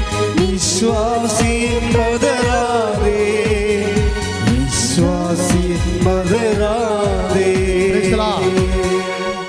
അതായത് ഇനി വളരെ ശ്രദ്ധയോടെ സൂക്ഷ്മതയോടെയാണ് വചനം ഗ്രഹിക്കേണ്ടത്. വചനത്തെ നിങ്ങൾ സ്നേഹിച്ചില്ലെങ്കിൽ വചനം നിങ്ങളുടെ അടുക്കിലേക്ക് വരത്തില്ല. നിങ്ങളവർക്ക് ഇത് കഴിയുമ്പോൾ വേറെ എന്തോ സംഭവിക്കുമെന്ന് പറഞ്ഞിരിക്കരുത്. ഇതാണ് സംഭവിക്കേണ്ടത്. ക്രിസ്തുവിനെ നിങ്ങൾ സ്വീകരിക്കുന്നതാണ് സംഭവിക്കേണ്ടത്. ഇപ്പം ഇവൻ്റെ സംഭവം തന്നെ എന്താണ്? അതിൻ്റെ അകത്ത് ഒരു മലയാളിക്ക് ഇവനോട് വല്ലാത്ത സ്നേഹം, അവൻ ദൈവസ്നേഹമുള്ളവനാണ്. അവൻ ഞായറാഴ്ച കൊണ്ടുപോയിട്ട് ക്യാബിനിൽ കൊണ്ടുപോയിട്ട് ഇൻ്റർനെറ്റ് എടുത്തിട്ട് മുട്ടയിൽ നിന്ന് കുർബാന കാണുന്നവനാണ് ഓൺലൈനിൽ. കണ്ട കാര്യങ്ങൾ പോകണ്ടല്ലേ? ആ മലയാളി ഇവനേക്കാൾ ഭക്തനാണ്, കർത്താവുമായിട്ട് ബന്ധമുള്ളവനാണ്. അവൻ ഞായറാഴ്ച ഈ കടലിൽ ഞായറാഴ്ച തിങ്കളാഴ്ച ഒന്നും അറിയത്തില്ലല്ലോ. അപ്പോൾ ഞായറാഴ്ച പോയിട്ട് അവൻ്റെ ക്യാബിനിൽ പോയിട്ട് ഇൻ്റർനെറ്റ് ഓൺ ചെയ്തിട്ട് ഓൺലൈനിൽ മുട്ടയിൽ നിന്ന് കുർബാന കാണുന്നവനാണ്. ഓക്കെ, അതായത് ക്രിസ്തു ഒരു വ്യക്തികളിൽ ജീവിക്കുമ്പോൾ ദൈവം നിങ്ങളെ കൊണ്ട് എത്തിക്കണ തുറമുഖം കണ്ടില്ലേ? ആ സാധു എന്താ പറഞ്ഞത്? എനിക്ക് 300 കിലോമീറ്റർ ഒറ്റയ്ക്ക് സഞ്ചരിക്കണ്ടേ? അപ്പോൾ അവൻ്റെ പ്രശ്നം അവൻ ഉടനെ സങ്കടപ്പെട്ട് പറയുമ്പോൾ ആ സങ്കടത്തിന് എന്ത് സുന്ദരമായ ഒരു പരിഹാരമാണ് ഉണ്ടായിരിക്കുന്നത്. അവന് ശമ്പളം കൂടി, നല്ല ക്രൂസിനെ കിട്ടി, ദൈവവിശ്വാസമുള്ളവരെ കിട്ടി, എല്ലാം സകല വാഗ്ദാനങ്ങളുമാണ്. എന്തെല്ലാം വാഗ്ദാനങ്ങൾ മനുഷ്യന് ദൈവം കൊടുത്തിട്ടുണ്ടോ അതെല്ലാം ഇതിനകത്തുള്ളതാണ്. ഐ വിൽ റീഇൻസ്റ്റേറ്റ് യു എന്നൊക്കെ പറയുന്ന പോലെ. ഇപ്പം നമ്മൾ എവിടെ നിന്നാണ്? ഇപ്പം 2 കൊറിന്തോസ് 1:20 take the word of God. സകല വാഗ്ദാനങ്ങൾ 2 കൊറിന്തോസ് 1:20 ദൈവത്തിന്റെ സകല വാഗ്ദാനങ്ങളും പറഞ്ഞു ഇടിമുഴക്കം പോലെ ദൈവത്തിന്റെ സകല വാഗ്ദാനങ്ങളും ക്രിസ്തുവിൽ അതേ എന്ന് തന്നെ. അപ്പൊ ക്രിസ്തുവിൽ നോ ഇല്ലെന്ന് മനസ്സിലായില്ലേ? ക്രിസ്തുവിൽ എന്താണെന്ന്? ക്രിസ്തുവിൽ അതേ ഉള്ളൂ, ക്രിസ്തുവിൽ നോ ഇല്ല. ക്രിസ്തുവിൽ നോ ഇല്ലാത്തത് കൊണ്ടാണ് അമ്മ രക്ഷപ്പെട്ടതെന്ന് ഞാൻ പറയത്തുള്ളൂ. മനസ്സിലായില്ലേ? ഒന്ന് പറഞ്ഞ സകല വാഗ്ദാനങ്ങളും ക്രിസ്തുവിൽ അതേ തന്നെ അല്ലേ? അപ്പൊ ക്രിസ്തുവിൽ യേശേ ഉള്ളു, നോ ഇല്ല, ഉറപ്പല്ലേ? അതുകൊണ്ട് നോ പറഞ്ഞെങ്കിലും അത് സിറ്റുവേഷൻസിൻ്റെ സീരിയസ്നെസ് അമ്മ മനസ്സിലാക്കി. എനിക്ക് കാനായിലെ കല്യാണത്തിൽ അവർക്ക് വീഞ്ഞില്ലെന്ന് പറഞ്ഞില്ലേ? നോ എന്നാണല്ല പറഞ്ഞത് അമ്മ. അവർക്ക് വീഞ്ഞ് ഇല്ല, നോ അല്ലേ? അവർക്കില്ല. അപ്പം അമ്മയുടെ ഈശോ എന്താ പറയണത്? എനിക്ക് നിനക്കും എന്ത്, എൻ്റെ സമയം ഇനിയും സമാഗതമായിട്ടില്ലല്ലോ. അപ്പോൾ ഇല്ലാത്തതിൻ്റെ പ്രോബ്ലം ഉണ്ട്. പക്ഷേ അമ്മയ്ക്കത് മനസ്സിലാവും. അമ്മയാണ് ക്രിസ്തുവിനെ ആദ്യം മനസ്സിലാക്കിയത്. ഇപ്പം ഇങ്ങനെ പറയുന്നുണ്ടെങ്കിലും ക്രിസ്തുവിൽ നോ ഇല്ലെന്ന് അമ്മയ്ക്കറിയാം. എന്താ കാര്യം? എത്രയോ വർഷം അമ്മയാണ് ആദ്യം മനസ്സിലാക്കിയത് സകല വാഗ്ദാനങ്ങളും ക്രിസ്തുവിൽ അതേ എന്ന് തന്നെയാണ്, യേശു മാത്രമേ ഉള്ളൂ, നോ ഇല്ലെന്ന് അമ്മയാണ് ആദ്യം മനസ്സിലാക്കിയത്. അതുകൊണ്ട് അമ്മയുടെ സ്റ്റാൻഡെല്ലാം കണ്ട് നിൽക്കുകയാണ്. നിന്നപ്പോൾ എന്താണ്, യേശു വരാൻ തുടങ്ങി. കാര്യമുണ്ട്, ക്രിസ്തുവിന് അങ്ങനെ നോ പറയാൻ പറ്റത്തില്ല. നിൻ്റെ ജോലി, വീട്, വിവാഹം, നിൻ്റെ കുഞ്ഞു കാര്യമായാലും ശരി, ക്രിസ്തുവിന് നോ പറയാൻ പറ്റത്തില്ല. കാര്യം സകല വാഗ്ദാനങ്ങളുമാണ്. ഇതൊക്കെ ക്രിസ്തുവിനോട് പറയാൻ പറ്റുമോ? ഇപ്പോൾ ഒരു ദിവസം ഒരു ചേച്ചിയുടെ സാക്ഷ്യം പറഞ്ഞു. അപ്പോൾ അവരുടെ 1 മാസമായിട്ട് ബ്ലീഡിങ്ങാണ്. ഈ ബ്ലീഡിങ്ങൊക്കെ എങ്ങനെയാണ് ക്രിസ്തുവിനോട് പറയണമെന്നുള്ളതാണ് അവർക്ക് അത്ര ക്രിസ്തുവിനെക്കുറിച്ച് അറിയത്തുള്ളൂ. ഇതൊക്കെ എങ്ങനെ പറയും? 1 മാസമായിട്ട് ബ്ലീഡിങ് മാറണില്ല. ഇവർക്കാണെങ്കിൽ ഭയങ്കര ചമ്മൽ. വീട്ടിൽ പറയാനും പ്രശ്നം. വീട്ടിൽ പറഞ്ഞാൽ ആശുപത്രി പറയാം, ആശുപത്രി പറഞ്ഞാൽ പിന്നെ യൂട്രസ് ഓപ്പറേഷൻ പറയും. ഇവർക്ക് ഇതൊക്കെ പേടിയാണ്. അതാണ് പ്രശ്നം. വീട്ടിൽ പറയാത്ത കാര്യം ഇവർക്ക് യൂട്രസ് ഓപ്പറേഷൻ പറയും. യൂട്രസ് ഇറങ്ങി വരണം അവർക്ക് ഫീൽ ചെയ്യുന്നുണ്ട്. അതാണ് ബ്ലീഡിങ് നിൽക്കാത്തത്. പക്ഷേ ഉടമ്പടി എടുത്ത് തൈലം തേച്ച് കഴിഞ്ഞപ്പോഴുണ്ട് ഇങ്ങനെ ഹെയർ ബ്രേക്ക് ഇട്ട പോലെ ഈ ബ്ലീഡിങ് നിൽക്കും. സാക്ഷ്യം യൂട്യൂബിൽ കിടപ്പുണ്ട്, നോക്കിയാൽ മതി. സകല വാഗ്ദാനങ്ങളും നിൻ്റെ രക്തസ്രാവം, നിൽക്കാത്ത രക്തസ്രാവം പോലും ക്രിസ്തുവിൽ അതേ തന്നെയാണ്. കൈയിട്ടിച്ച് ഉടമ്പടി എടുത്തിരിക്കുന്ന ഞങ്ങൾ ഓരോരുത്തരെയും അങ്ങേ വാഗ്ദാനങ്ങളുടെ അവകാശികളാക്കി മാറ്റണമേ. ഇതിന് വരുന്ന വിഷയം മനസ്സിലായില്ലേ? ഇപ്പൊ 2 Corinthians 1:20 ഏറ്റു പറഞ്ഞ സകല വാഗ്ദാനങ്ങളും ക്രിസ്തുവിൽ അതേ തന്നെയാണ് എന്ന് വെച്ചാൽ ദൈവ പൈതലെ നിന്നോടും എന്നോടും വചനം എന്താണ് പറയണത്? ക്രിസ്തുവിനോട് എന്തും ചോദിക്കാൻ. കൈയിട്ടിച്ച്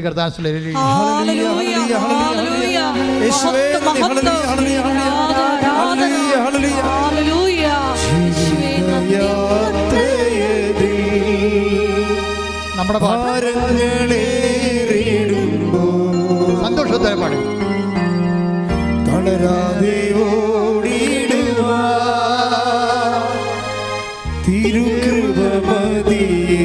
ശ്രദ്ധി പാടണേ. ജീവിതയാത്ര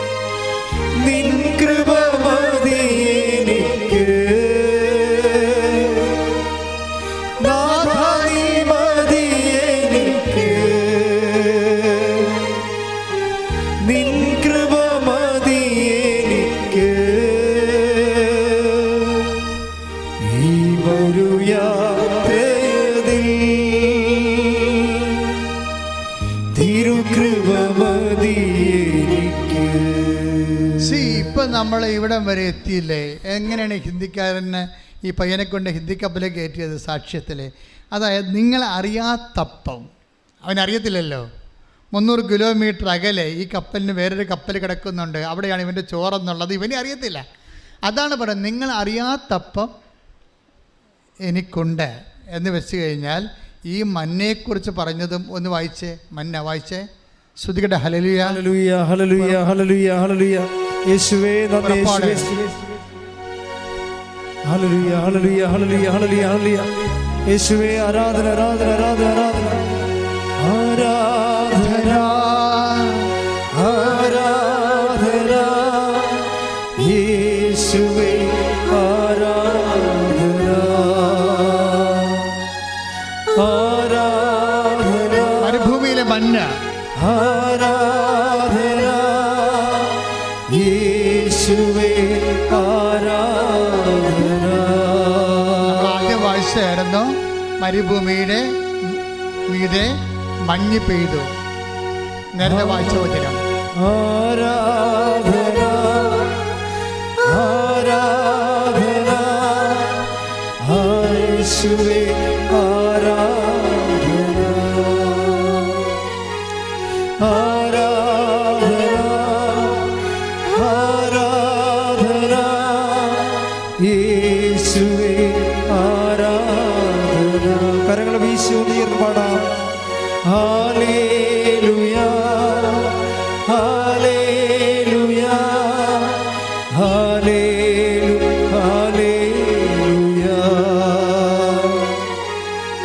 ഹല്ലേലൂയ ഹല്ലേലൂയ ഹല്ലേലൂയ. പുറപ്പാട് 16, 14, 15 തിരുവചനങ്ങൾ. മഞ്ഞുരുകിയപ്പോൾ മഞ്ഞുരുകിയപ്പോൾ മരുഭൂമിയുടെ ഉപരിതലത്തിൽ പൊടിമഞ്ഞ് പോലെ വെളുത്തുരുണ്ട് ലോലമായ ഒരു വസ്തു കാണപ്പെട്ടു. പ്ലീസ് ഒന്നിനു വായിച്ചു. അത് മഞ്ഞുരുകിയപ്പോൾ മരുഭൂമിയുടെ ഉപരിതലത്തിൽ പൊടിമഞ്ഞ് പോലെ വെളുത്തുരുണ്ട് ലോലമായ ഒരു വസ്തു കാണപ്പെട്ടു. പ്ലീസ് ഇതിന് ഇവർക്ക് മനസ്സിലായില്ലേ? മഞ്ഞു എന്ന് പറഞ്ഞ് ഇവർ നടക്കും. എന്താണിത് എന്താണ് അവർക്ക് അറിയത്തില്ലല്ല. അതാണ് അറിയാത്ത അപ്പം എന്ന് പറയുന്നത്. മന്ന എന്ന് പറഞ്ഞാൽ അവിടെ ഭാഷയെ വിളിക്കണം മന്ന. പക്ഷേ എന്താണെന്ന് ഇതെന്താ എപ്പോഴാണ് സംഭവിക്കുന്നത്? മഞ്ഞുരുകുമ്പോഴാണ്. രാത്രി ഇരുട്ടും മഞ്ഞും ജീവിതത്തിൻ്റെ അനുഭവങ്ങളാണ്. കുറച്ച് കഴിയുമ്പോൾ കർത്താവ് നിനക്ക് അപ്പം തരുമ്പോൾ നിൻ്റെ ജീവിതത്തിലെ മഞ്ഞുരുകിപ്പോവും. മഞ്ഞുരുകിയിട്ടത് കാണും. കണ്ണീരിൻ്റെ കാലം അങ്ങോട്ട് ഉരുകി മാറും. കണ്ണീരിൻ്റെ കാലം, ജോലിയില്ലാത്ത കാലം, ആരോഗ്യമില്ലാത്ത എന്തൊക്കെ രോഗിയായിരുന്ന കാലം, ഈ മഞ്ഞ് ഉരുകിപ്പോവും. എല്ലാ മഞ്ഞും ഉരുകാനുള്ളതാണ്. എല്ലാ സങ്കടങ്ങളും കർത്താവിന് ഉരുക്കാനുള്ളതാണ്, ഉരുക്കി കളയാനുള്ളതാണ്. കൈയടിച്ച് കർത്താൻ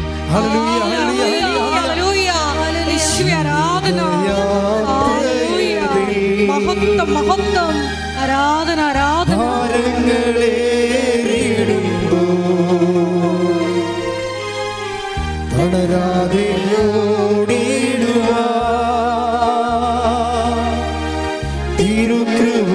തിരുകൃപമതിയെനിക്ക്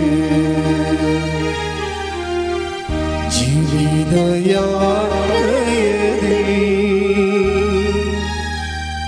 ഭാരങ്ങളേറിടുമ്പോൾ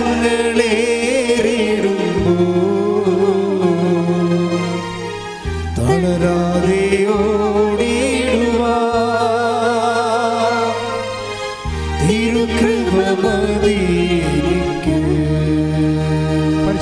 പരമദിവ്യകാരുണ്യത്തിന് ആരാധനയും സ്തുതിയും പുകഴ്ചയും ഉണ്ടായിരിക്കട്ടെ. ഓരോ വിഷമതകൾ വരുമ്പോഴും നീ പറയണം, ഞാൻ ഉടമ്പടി എടുത്തതാണ്.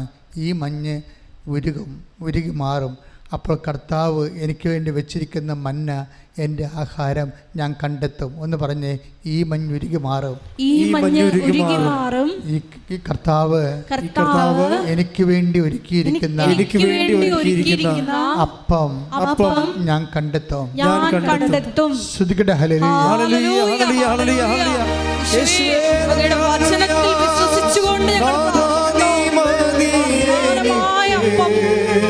ധ്യാനത്തിൽ പങ്കെടുത്ത് പ്രാർത്ഥിക്കുന്ന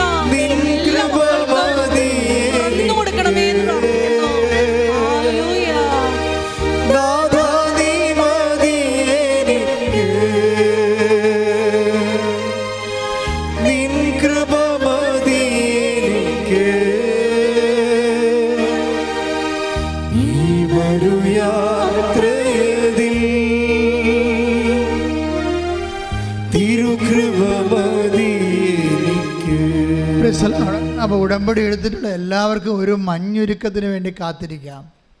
തീർച്ചയല്ലേ? ഇന്നലെ ഒരു അക്രൈസ്തവ സഹോദരി ഒരു സാക്ഷ്യം പറഞ്ഞു. അവളുടെ കുഞ്ഞിന് പനിയാണ്. പക്ഷേ എന്താ പ്രോബ്ലം വെച്ച് കഴിഞ്ഞാൽ പനി 100, 102, 103 കിടക്കുകയാണ്. പക്ഷെ കൊച്ച് വേർക്കണില്ല, പനിയുണ്ട്. പാരസെറ്റമോളും അതുപോലെ തന്നെ അവർ നേഴ്സായതുകൊണ്ട് മെഡിക്കലായിട്ടാണ് സംസാരിക്കുന്നത്. അപ്പോൾ പാരസെറ്റമോളും അതുപോലെ തന്നെ ബ്രൂഫന എന്തൊക്കെ അവർ ഡോക്ടർ പറയണത് ഇത് ഓവർ ഡോസായെന്ന് തോന്നണം എന്ന് പറഞ്ഞു. കാര്യം പനി മാറുന്നില്ലല്ലോ, 17 ദിവസമായില്ലേ. അപ്പോൾ ഇത് കൊടുത്ത് ഓവർ ഡോസായത് കാരണം കരളിന് നീര് കെട്ടി. ഡോക്ടർ അങ്ങനെയാണ് പറയണത്. ചിലപ്പോഴിതിൻ്റെ ഡോസ് ഓവറായത് കാരണം ലിവർ സ്വെല്ലിങ് ആയതായിരിക്കും എന്ന് പറഞ്ഞ്. അതുകൊണ്ട് സ്വെല്ലിങ് ആയിക്കഴിഞ്ഞാൽ നിങ്ങൾക്കറിയാമല്ലോ, ലിവർ നീര് കെട്ടിക്കഴിഞ്ഞാൽ പിന്നെ പനി ഒരിക്കലും മാറത്തില്ല. എന്നിട്ട് ഇങ്ങനെ 17 ദിവസം മറ്റ് സ്കാനിങ് റിപ്പോർട്ടൊക്കെ എല്ലാം ഓക്കെയാണ്. പക്ഷേ ഇത് കറക്റ്റ് വെച്ച് കഴിഞ്ഞാൽ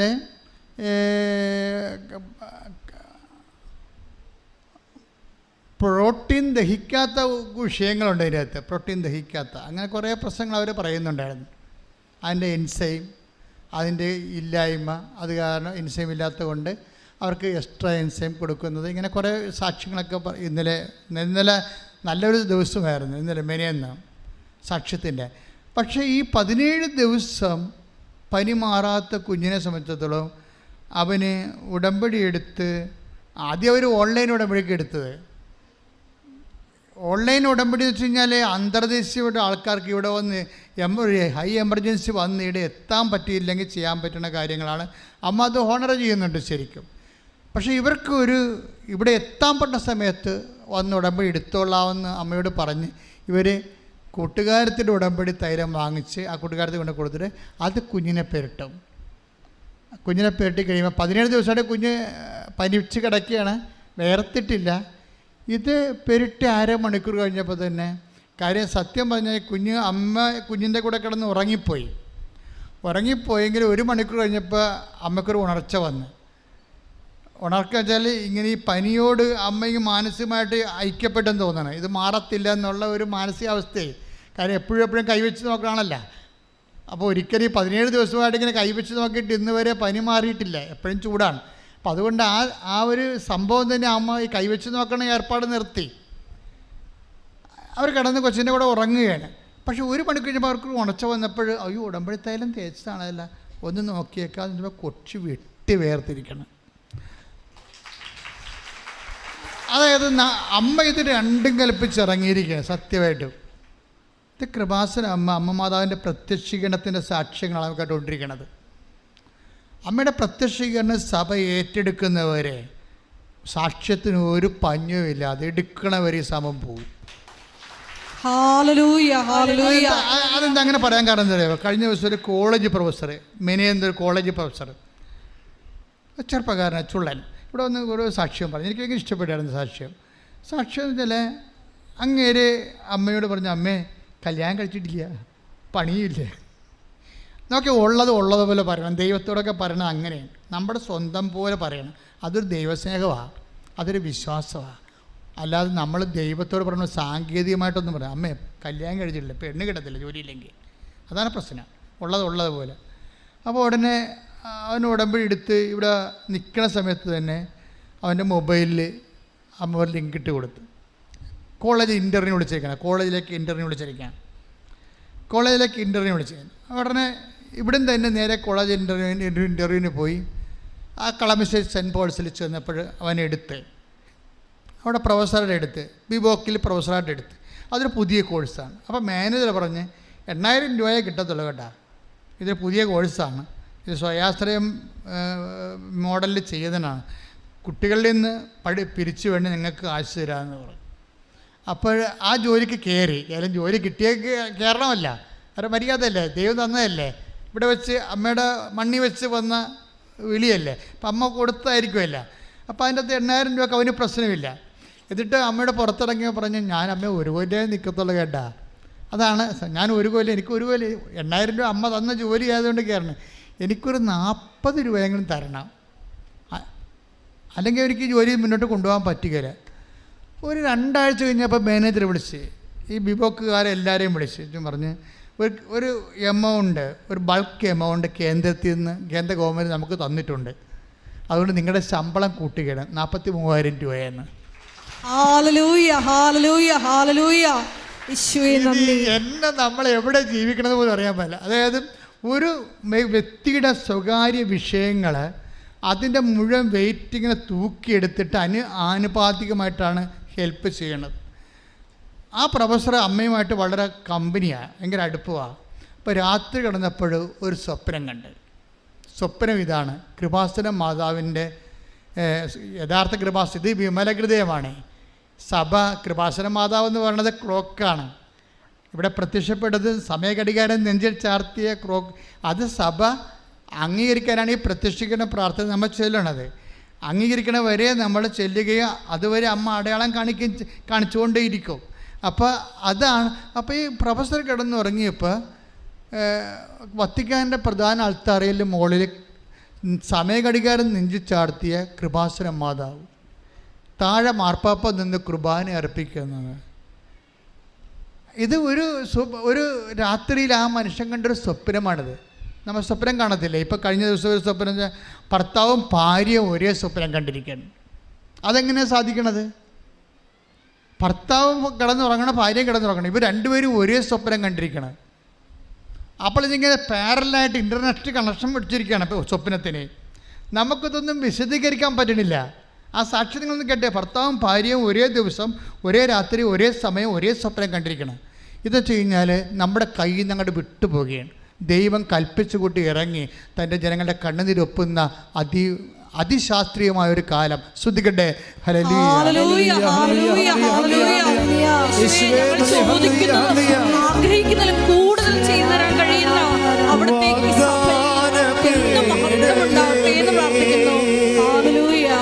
സ്വർഗീയ പൊന്മലരേ, കൃപാസനത്തിൻ്റെ അമ്മേ, പ്രസാദവരമാതാവേ, വാഗ്ദാന പേടകമേ, സ്വർഗീയ പൊന്മലരേ, കൃപാസനത്തിൻ്റെ അമ്മേ, പ്രസാദവരമാതാവേ. അപ്പോൾ എല്ലാം നിൻ്റെ സ്വപ്നങ്ങളും നിൻ്റെ ആവശ്യങ്ങളും എല്ലാം ദൈവത്തിൻ്റെ കയ്യിലുണ്ട്. മഞ്ഞുരുകുമ്പോൾ മഞ്ഞ കാണാം. അതാണ് ഇന്നത്തെ ഏറ്റവും വലിയ വെളിപാട്, അല്ലേ? അതിപ്പോൾ ഈശോ തന്നതാണ്. മഞ്ഞുരുകുമ്പോൾ നിൻ്റെ മഞ്ഞ് ഞാൻ ഒരുക്കും, അപ്പോൾ നീ മഞ്ഞ കാണും. അതാണ് കോളേജ് പ്രൊഫസർ സംഭവിച്ചത്. ഈ മഞ്ഞയാണ് കലശത്തിലെ കൃപാസനത്തിൻ്റെ ഉള്ളിലിരിക്കുന്നത്. എന്നുവെച്ചാൽ നിൻ്റെ ജീവിതത്തിൻ്റെ സ്വപ്നം കർത്താവ് വാഗ്ദാന പേടകത്തിൻ്റെ ഒരു പ്രൊവിഷനാക്കി, സാധ്യതയാക്കി മാറ്റിയിരിക്കുന്നു. കൈയടിച്ച് കർത്താവിനെ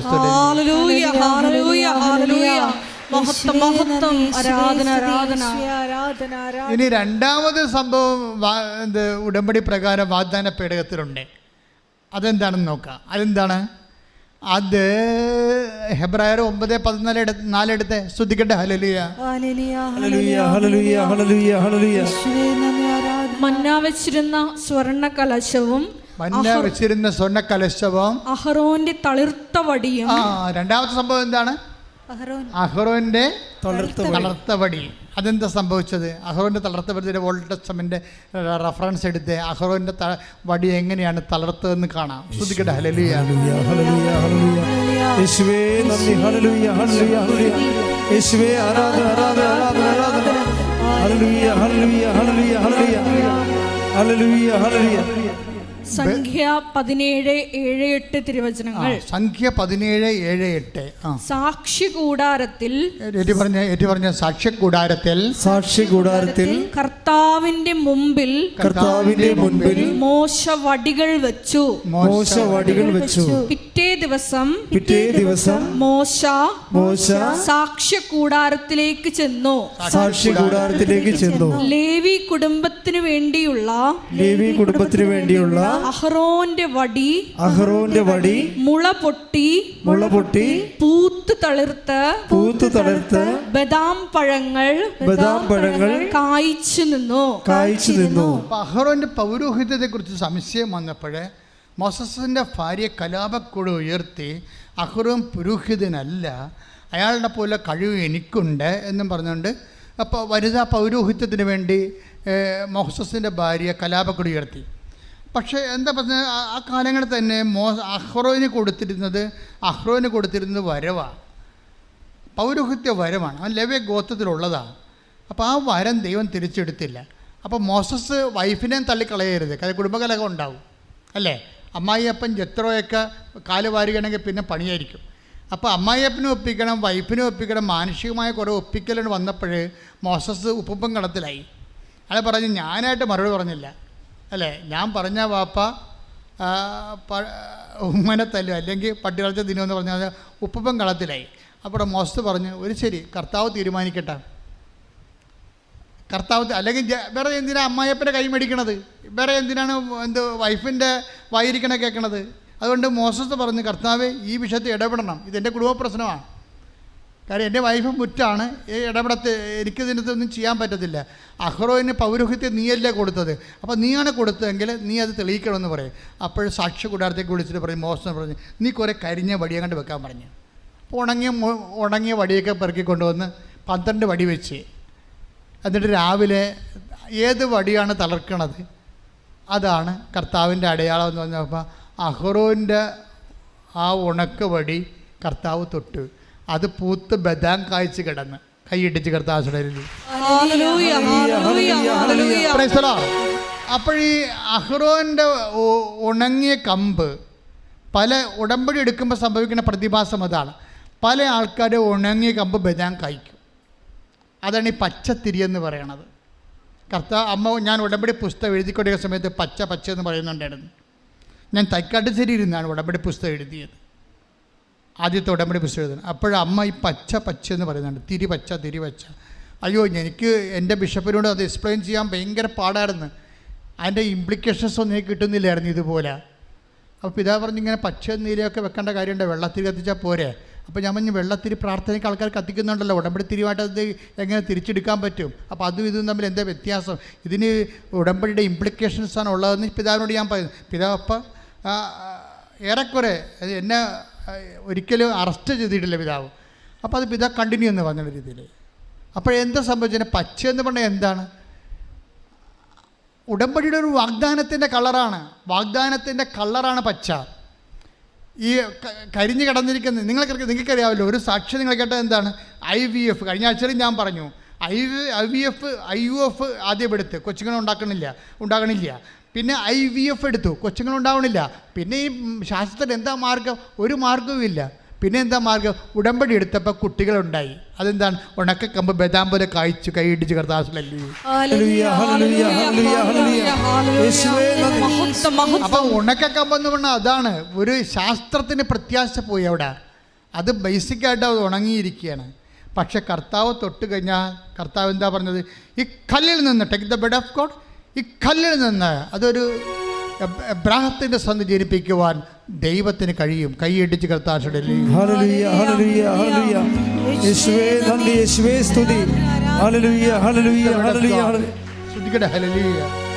ആരാധന ആരാധന യേശുവേ ആരാധന. മത്തായി 3:9 ഞങ്ങൾക്ക് പിതാവായി അബ്രഹാം ഉണ്ട് എന്ന് പറഞ്ഞ് അഭിമാനിക്കേണ്ട. ഈ കല്ലുകളിൽ നിന്ന് അബ്രാഹത്തിന് സന്താനങ്ങളെ പുറപ്പെടുവിക്കാൻ ദൈവത്തിന് കഴിയുമെന്ന് ഞാൻ നിങ്ങളോട് പറയുന്നു. ഓർക്കേണ്ട ഒരു വിഷയം എന്താണ്? ദൈവത്തിന് എബ്രാഹാം പോലും വേണ്ടെന്നുള്ളതാണ്. എബ്രാഹത്തിൻ്റെ സന്ധികളെന്ന് വേണമെന്ന് പറഞ്ഞാൽ എബ്രാഹത്തിൻ്റെ രക്തത്തിലല്ലാത്ത കുഞ്ഞുങ്ങളെ എബ്രാഹത്തിൻ്റെ പേരിൽ പോലും ഈ കല്ലിൽ നിന്ന് ജനിപ്പിക്കാൻ കഴിയുള്ളവനാണ് നിൻ്റെ ഉടമ്പടിയുടെ കർത്താവായിട്ട് നിൽക്കണത്. അപ്പോൾ ആ ഒരു ദൈവത്തിൻ്റെ സാധ്യത, ചോര വിയർക്കുമ്പോഴും മരണം മണുക്കുമ്പോഴും കർത്താവ് മറക്കാതെ പ്രാർത്ഥിക്കുന്ന പ്രാർത്ഥനയുണ്ട്. Father, all thing is possible for you. Take the bed of God. പിതാവേ, അങ്ങേക്ക് എല്ലാം സാധ്യമാണ്. സ്തുതിക്കട്ടെ. ഹല്ലേലൂയ ഹല്ലേലൂയ ഹല്ലേലൂയ ഹല്ലേലൂയ. യേശുവേ നന്ദി, യേശുവേ ആരാധന ആരാധന. ഹല്ലേലൂയ ഹല്ലേലൂയ ഹല്ലേലൂയ ഹല്ലേലൂയ ഹല്ലേലൂയ. മർക്കോസ് 14:36 അവൻ പറഞ്ഞു ആബാ പിതാവേ, എല്ലാം അങ്ങേക്ക് സാധ്യമാണ്. അപ്പൊ ദൈവത്തിന്റെ അനന്ത സാധ്യതയിൽ നിന്ന് മരണം മണുക്കുമ്പോഴും ചോര വിയർക്കുമ്പോഴും കർത്താവ് പ്രഖ്യാപിക്കുന്നൊരു പ്രഖ്യാപനമുണ്ട്. എന്താണ്? ദൈവത്തിൻ്റെ അനന്ത സാധ്യത. ഉടമ്പടി കാലുറപ്പിച്ചിരിക്കുന്നത് ഈ ദൈവത്തിൻ്റെ അനന്ത സാധ്യത നമുക്ക് വാഗ്ദാനമായി തന്ന സുവിശേഷ ഭാഗ്യങ്ങളിലാണ്. കൈയിട്ടിച്ച് കർത്താവേ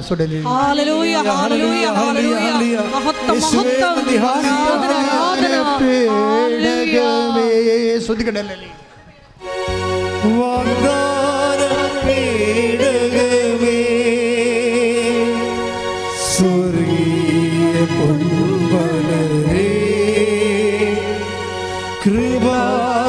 കൃപാസനത്തിൻ്റെ അമ്മേ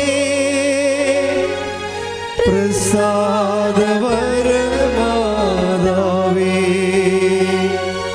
വാഗ്ദാനപീഠകമേ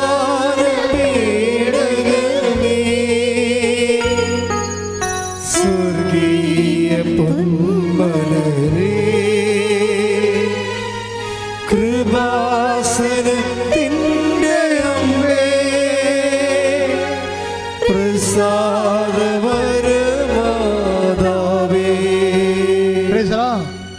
മക്കളെ, കം ടു ദി പോയിന്റ്. അതായത് നമ്മുടെ വാട്ട് ഈസ് അവർ സബ്ജക്റ്റ്? അഹ്റോൻ്റെ മോസസ് വെച്ച ഒരു ഉണക്ക വടിയാണ്. അതിൻ്റെ ഹരിതം നശിച്ചിട്ട് എത്രയോ വർഷങ്ങളായി. ഇനി അതൊരു സാധ്യതയുമില്ല തളർക്കാൻ. എല്ലാവരും പറയും സാധ്യതയില്ലെന്ന്. പക്ഷേ എല്ലാവരും സാധ്യതയില്ലെന്ന് പറയുമ്പോഴും ക്രിസ്തു പറയും എല്ലാത്തിനും സാധ്യതയുണ്ടെന്ന്. ആ അഹ്റോൻ്റെ പൂത്തവടി മനുഷ്യൻ്റെ സാധ്യത അസ്തമിക്കുന്നിടത്ത് വെച്ച് ദൈവത്തിൻ്റെ സാധ്യത തുടങ്ങുമ്പോൾ അത് ബദാം കാഴ്ച പോലെ കരിമ്പച്ച നിറമുള്ള ഇലകൾ വീശിക്കൊണ്ട് നിൽക്കുന്ന ഒരു പുനഃസ്ഥാപനമില്ലേ? I will restate your life, ഞാൻ നിൻ്റെ ഐശ്വര്യത്തെ പുനഃസ്ഥാപിക്കുമെന്ന് പറഞ്ഞില്ലേ? എന്താ പറഞ്ഞ? ഐസയായുടെ 11:29. ശ്രുതികട ഹല്ലേലൂയ. 29:11 ഐശ്വര്യം പുനഃസ്ഥാപിക്കുക. അത് വാഗ്ദാനമാണ്. ഐസയ 29:11. ഹല്ലേലൂയ ഹല്ലേലൂയ ഹല്ലേലൂയ മഹത്വം മഹത്വം. യേശുവേ നന്ദി, യേശുവേ സ്തുതി. ഹല്ലേലൂയ ഹല്ലേലൂയ ഹല്ലേലൂയ ഹല്ലേലൂയ ഹല്ലേലൂയ.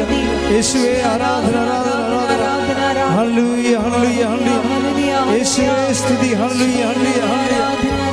ആരാധന ആരാധന യേശുവേ ആരാധന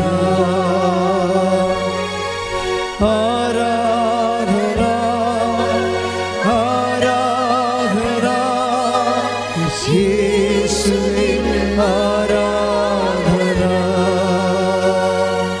ജെറമിയ 29:14. നിങ്ങൾ എന്നെ കണ്ടെത്താൻ ഞാൻ ഇടയാക്കുമെന്ന് കർത്താവ് അരുളിച്ചെയ്യുന്നു. നിങ്ങൾ എന്നെ കണ്ടെത്താൻ ഇടയാക്കുമെന്ന് ഞാൻ കർത്താവ് അരുളിച്ചെയ്യുന്നു. ഞാൻ നിങ്ങളുടെ ഐശ്വര്യം പുനഃസ്ഥാപിക്കും. ജെറമിയ 29:11 ഞാൻ നിങ്ങളുടെ പറഞ്ഞേ ഞാൻ നിങ്ങളുടെ എന്താ അത്? ആ വചനത്തിന്റെ പൗരവ് കണ്ടില്ലേ? എന്താണ്? ഒന്ന് വായിച്ചേ.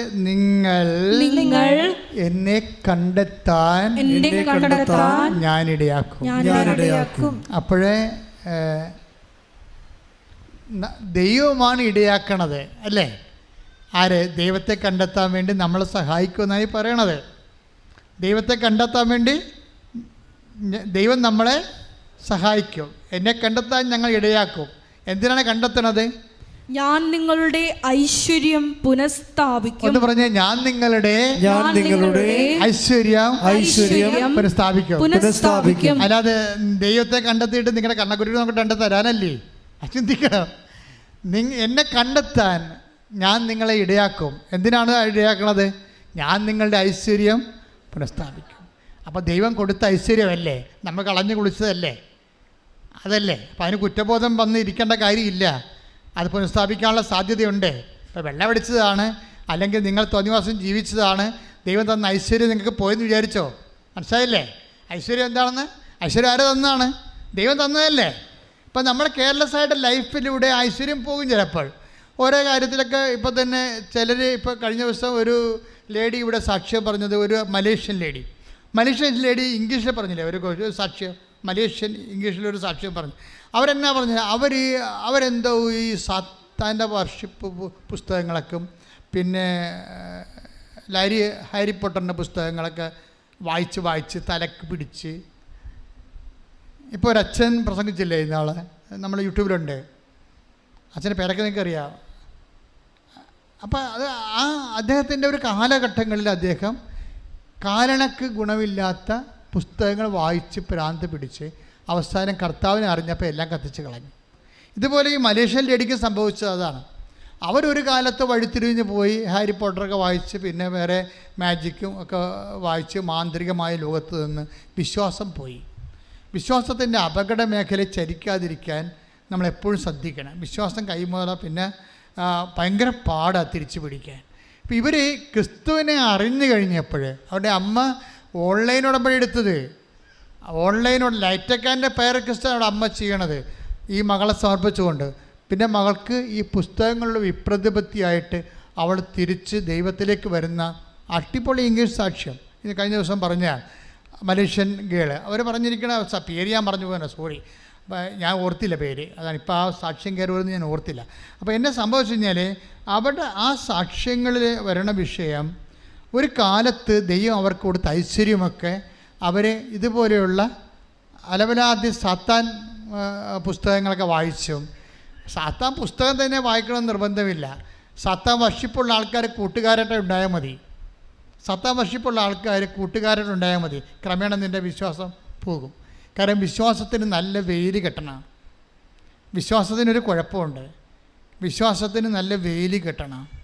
അതുകൊണ്ടാണ് ഈ വചനം വിതച്ച് കഴിഞ്ഞിട്ട് വെയിൽ കെട്ടിയെന്ന് പറഞ്ഞിട്ടില്ലേ? ഇല്ലേ? കർത്താവ് പറഞ്ഞിട്ടില്ലേ? വചനം വിതച്ച് കഴിഞ്ഞിട്ട് അതിന് ചുറ്റും വെയിൽ കെട്ടി.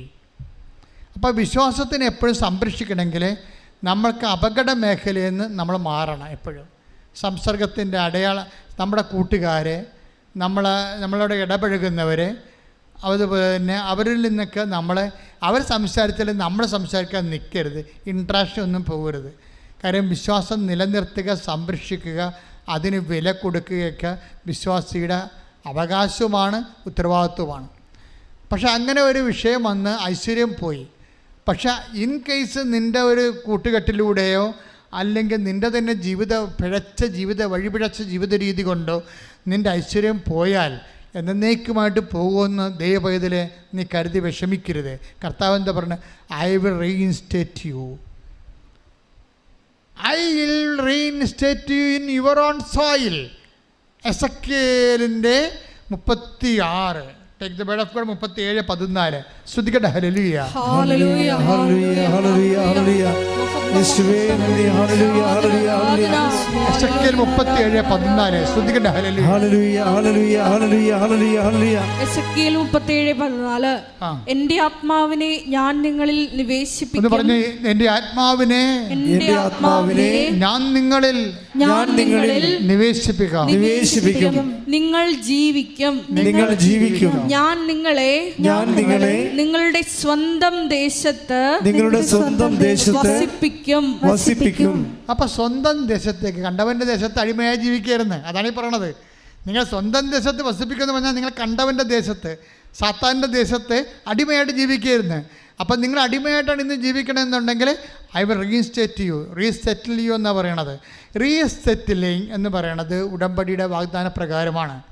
ആ ബദാം കായ്ച്ച അഹറോൻ്റെ ഉണക്ക വടിയില്ലേ, ആ വടിയെ റീഇൻസ്റ്റേറ്റ് ചെയ്യുകയാണ്, പുനഃസ്ഥാപിക്കുകയാണ്, ഐശ്വര്യം പുനഃസ്ഥാപിക്കുകയാണ്. അതാണ് ജെറമിയ 29:11. ഞാൻ നിൻ്റെ ഐശ്വര്യം പുനഃസ്ഥാപിക്കും. അപ്പം നിൻ്റെ വിവാഹമായാലും അതുപോലെ തന്നെ എന്ത് ജീവിതമായാലും ഏതെല്ലാം രീതി നിനക്ക് ചൈതന്യം കെട്ടുപോയെന്ന് വിചാരിച്ചോ അതെല്ലാം പുനഃസ്ഥാപിക്കാനുള്ള സാധ്യത ഉടമ്പടിയിലുണ്ട്. അത് ദൈവത്തിൻ്റെ വാഗ്ദാനങ്ങളുള്ളത് കൊണ്ട് തന്നെ ഉടമ്പടിയുടെ ഭാഗമാണ്. അതുകൊണ്ട് തന്നെ അമ്മ നിനക്ക് വേണ്ടി മധ്യസ്ഥം വഹിക്കും. പക്ഷെ അമ്മ മധ്യസ്ഥം വഹിക്കുമ്പോൾ ഒരു കാര്യം ചിന്തിക്കണം കേട്ടോ. അമ്മ നമ്മുടെ മുഖത്തിട്ട് നോക്കുമ്പോഴേ നമുക്ക് വേറെ സ്ഥലത്തേക്ക് നോക്കേണ്ടി വരരുത്. അതാണ് എൻ്റെ ആൾക്കാരുടെ പ്രശ്നം. നിൻ്റെ ഐശ്വര്യം പുനഃസ്ഥാപിക്കാൻ വേണ്ടി അമ്മ നിൻ്റെ മുഖത്തേക്ക് നോക്കും. അപ്പം നിനക്ക് ചമ്മി അടപ്പ് തെറിച്ച് വേറെ സ്ഥലത്ത് നോക്കേണ്ടി വരരുത്. അമ്മ നിന്നെ കണ്ടാൽ കർത്താവിന് തിരുസേന പ്രസൻറ്റബിൾ ആയിരിക്കണം. നീ ഉടമ്പടി നിന്നെ പ്രസൻറ്റബിൾ ആക്കും. എന്ന് വെച്ച് കഴിഞ്ഞാൽ കർത്താവിൻ്റെ തിരുസന്നിധിയിൽ അവർക്ക് വേണ്ടി ഇത് ചെയ്ത് കൊടുക്കണമെന്ന് പറയാനുള്ള, അമ്മ പറഞ്ഞാൽ പിന്നെ യേശു കേൾക്കും. പക്ഷെ നിന്നെ കാണുമ്പോൾ അമ്മയ്ക്ക് തോന്നണം നിന്നെ പ്രസൻറ്റ് ചെയ്യാൻ പറ്റിയ ആളാണെന്ന്. മനസ്സിലായില്ലേ? നിന്നെ കണ്ടാൽ അമ്മയ്ക്ക് തോന്നണം, നിന്നെ കർത്താവിൻ്റെ അടുത്ത് കൊണ്ടുപോയി അവൾക്കതില്ല, അവനിതില്ലെന്ന് പറഞ്ഞാൽ പറയാൻ പറ്റിയ ആളാണ് നീയെന്ന് പറയാൻ നീ പ്രസൻറ്റബിൾ ആകണം. ഉടമ്പടി നിന്നെ പ്രസൻറ്റബിൾ ആക്കുമെന്ന് ഞാൻ പറഞ്ഞതിൻ്റെ കാരണം എന്താണെന്നറിയാമോ? കാര്യം ഉടമ്പടിയിൽ ഇപ്പോൾ 7:4 എടുത്ത്, ലൂക്കാൻ്റെ സുവിശേഷം 7:4 ശ്രദ്ധിക്കട്ടെ. ലൂക്ക 7:4. ലൂക്ക 7:4. അവർ യേശുവിന്റെ അടുത്ത് വന്ന് കേണപേക്ഷിച്ചു പറഞ്ഞു, നീ ഇത് ചെയ്തു കൊടുക്കാൻ അവൻ അർഹനാണ്. എന്തെന്നാൽ അവൻ നമ്മുടെ ജനത്തെ സ്നേഹിക്കുന്നു. നമുക്ക് ഒരു സിനഗോഗ് പണിയിച്ചു തരികയും ചെയ്തിട്ടുണ്ട്. യേശു അവരോടൊപ്പം പുറപ്പെട്ടു. അതാണ് I will come with you wherever you go. അതനുസരിച്ചാണ് ഈ പോണത്. അല്ലെങ്കിൽ ഇത് പറയേണ്ട ആവശ്യമില്ല. യേശുവിന് ആ മനുഷ്യൻ്റെ അടുത്ത് പോകേണ്ട ഒരു കാര്യമില്ല.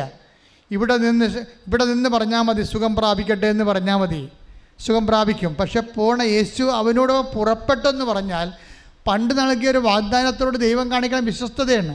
I will come with you wherever you go. നീ എവിടെയാണ് പോകണമെന്നോ അവിടെ ഞാൻ വരും. വീട്ടിലെങ്കിൽ വീട്ടിൽ, മരണ വീട്ടിലേക്ക് മരണ വീട്ടിൽ, ആശുപത്രി കിടക്കുക, വെന്റിലേറ്ററെങ്കിൽ വെന്റിലേറ്ററിൽ. I will come with you. അതാണ് ഉടമ്പടി കണ്ടുകൊണ്ടിരിക്കുന്നത്. ദൈവം കാലങ്ങൾക്ക് മുമ്പ് മനുഷ്യരാശി കൊടുത്ത വാഗ്ദാനമില്ലേ ഉടമ്പടി പ്രകാരമുള്ള സാന്നിധ്യത്തിൻ്റെ സംരക്ഷണം. അതാണ് ഈ സാന്നിധ്യം കൊണ്ട് ഉദ്ദേശിക്കുന്നത്. I will come with you, ഞാൻ നിൻ്റെ കൂടെ വരും. ഉടമ്പടി എടുക്കുമ്പോൾ സംഭവിക്കുന്ന ഏറ്റവും വലിയ സംഭവം ദൈവത്തിൻ്റെ സാന്നിധ്യമാണ്. അതുകൊണ്ടാണ് നിങ്ങളുടെ വിശുദ്ധി പാലിക്കണമെന്ന് പറയണത്. ഉടമ്പടി പ്രകാരം നമ്മൾ വിശുദ്ധി പാലിക്കണമെന്ന് പറഞ്ഞതിൻ്റെ കാരണം നമ്മുടെ കൂടെയുള്ള ആൾ വിശുദ്ധനാണ്. എൻ്റെ പിതാവ് പരിപൂർണനായിരിക്കുന്ന പോലെ നിങ്ങളും പരിപൂർണരായിരിക്കണം. Be holy as your heavenly father is holy.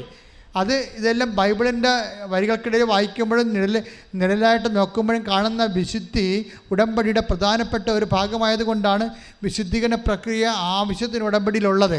അത് ഫോളോ അപ്പ് ചെയ്യാതെ നിങ്ങൾ പിന്നെ അസൂയ, പക, വിദ്വേഷം, ചതി, അഹങ്കാരം, മദ്യപാനം, മധുരോത്സവം, ഇങ്ങനെ പഴയ കലാപരിപാടിയും കൊണ്ട് നടന്ന you are the old people. പഴയ മനുഷ്യനെ കൊളോസ്യസ് 3:10 പറയും, അവൻ്റെ ചെയ്തികളോടുകൂടി ദൂരെ എറിയാൻ. പിന്നെ എന്താണ്? എറിഞ്ഞിട്ടും കാര്യമില്ല. സൃഷ്ടാവിൻ്റെ പ്രതിച്ഛായക്ക് നവീകരിക്കപ്പെടുന്ന പുതിയ മനുഷ്യനെ വിശുദ്ധി ധരിക്കുക, ക്രിസ്തുവിനെ ധരിക്കുക, കൈയിടിച്ച് കർത്താവിനെ ശ്രദ്ധിക്കട്ടെ.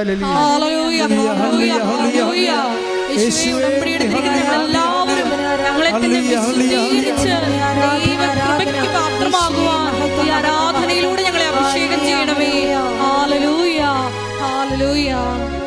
അപ്പോൾ എന്താ വിഷയം നിങ്ങൾ ശ്രദ്ധിച്ച് നോക്കിയേ. എന്താണ് ഈ പ്രസൻറ്റബിൾ ആക്കണത്? ക്രിസ്തുവിൻ്റെ മുമ്പിൽ ഈ യഹൂദ പ്രമാണിയെ ശതാധിപനെ, റോമക്കാരനെ പ്രസൻറ്റബിൾ ആക്കുകയാണ്. ആരാക്കുന്നു? യഹൂദ പ്രമാണികളാക്കുന്നു. രണ്ട് കാര്യങ്ങളാണ് പറയണത്. എന്താണ്? ഇവനിത് ചെയ്തു കൊടുക്കാൻ ഇവൻ യോഗ്യനാണ്. എന്താ കാര്യം? അവൻ നമ്മുടെ ജനത്തെ സ്നേഹിക്കുന്നു.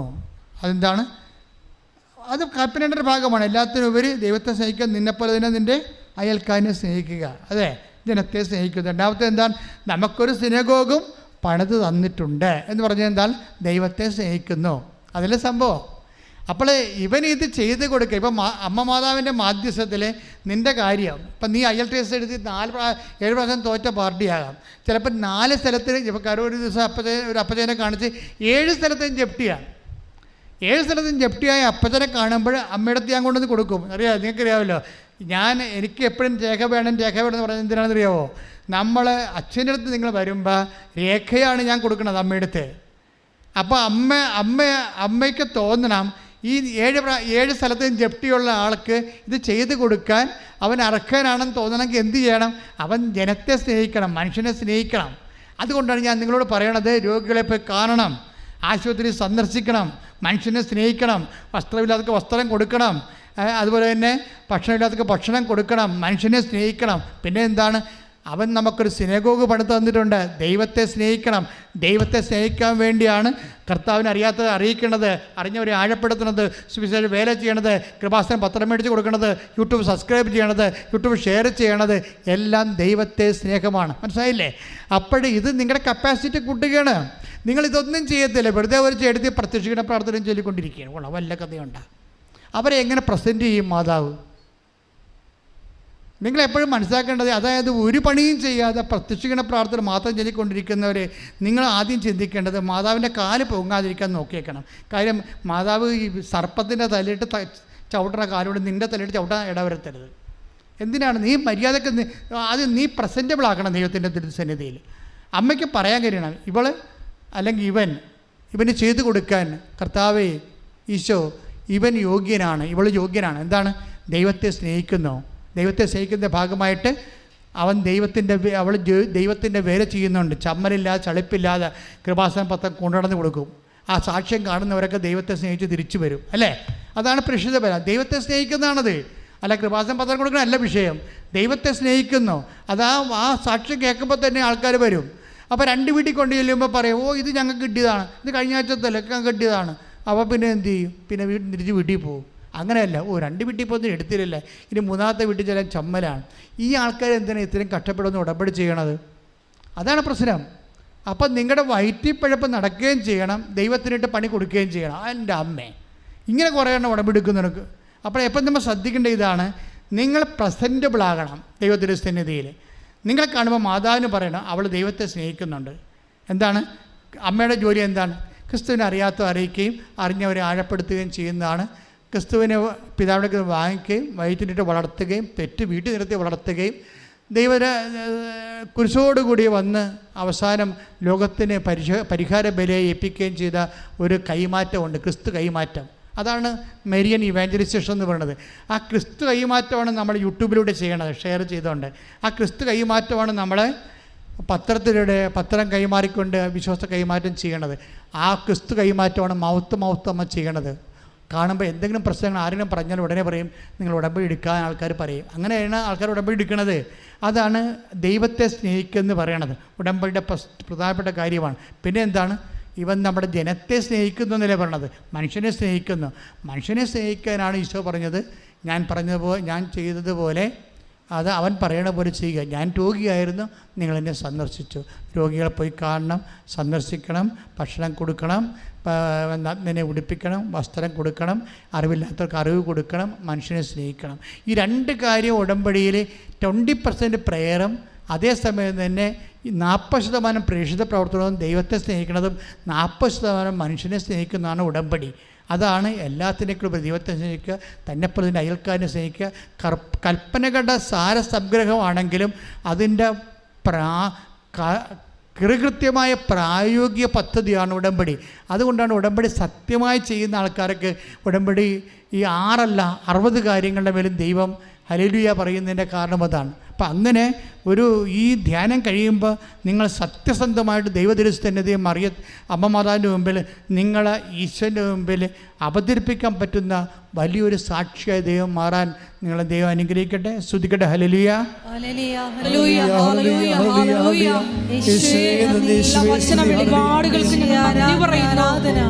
വചനത്തിലൂടെ പ്രത്യേകമായിട്ട് ഞങ്ങളെ വഴി നടത്തണമേ എന്ന് പ്രാർത്ഥിക്കുന്നു.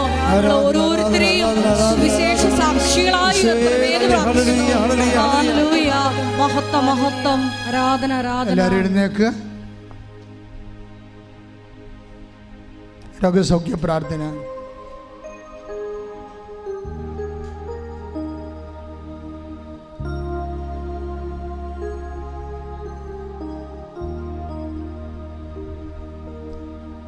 അച്ഛൻ പ്രാർത്ഥിക്കുമ്പോഴേ നിങ്ങൾ ശ്രമിച്ചുകൊണ്ടിരിക്കണം.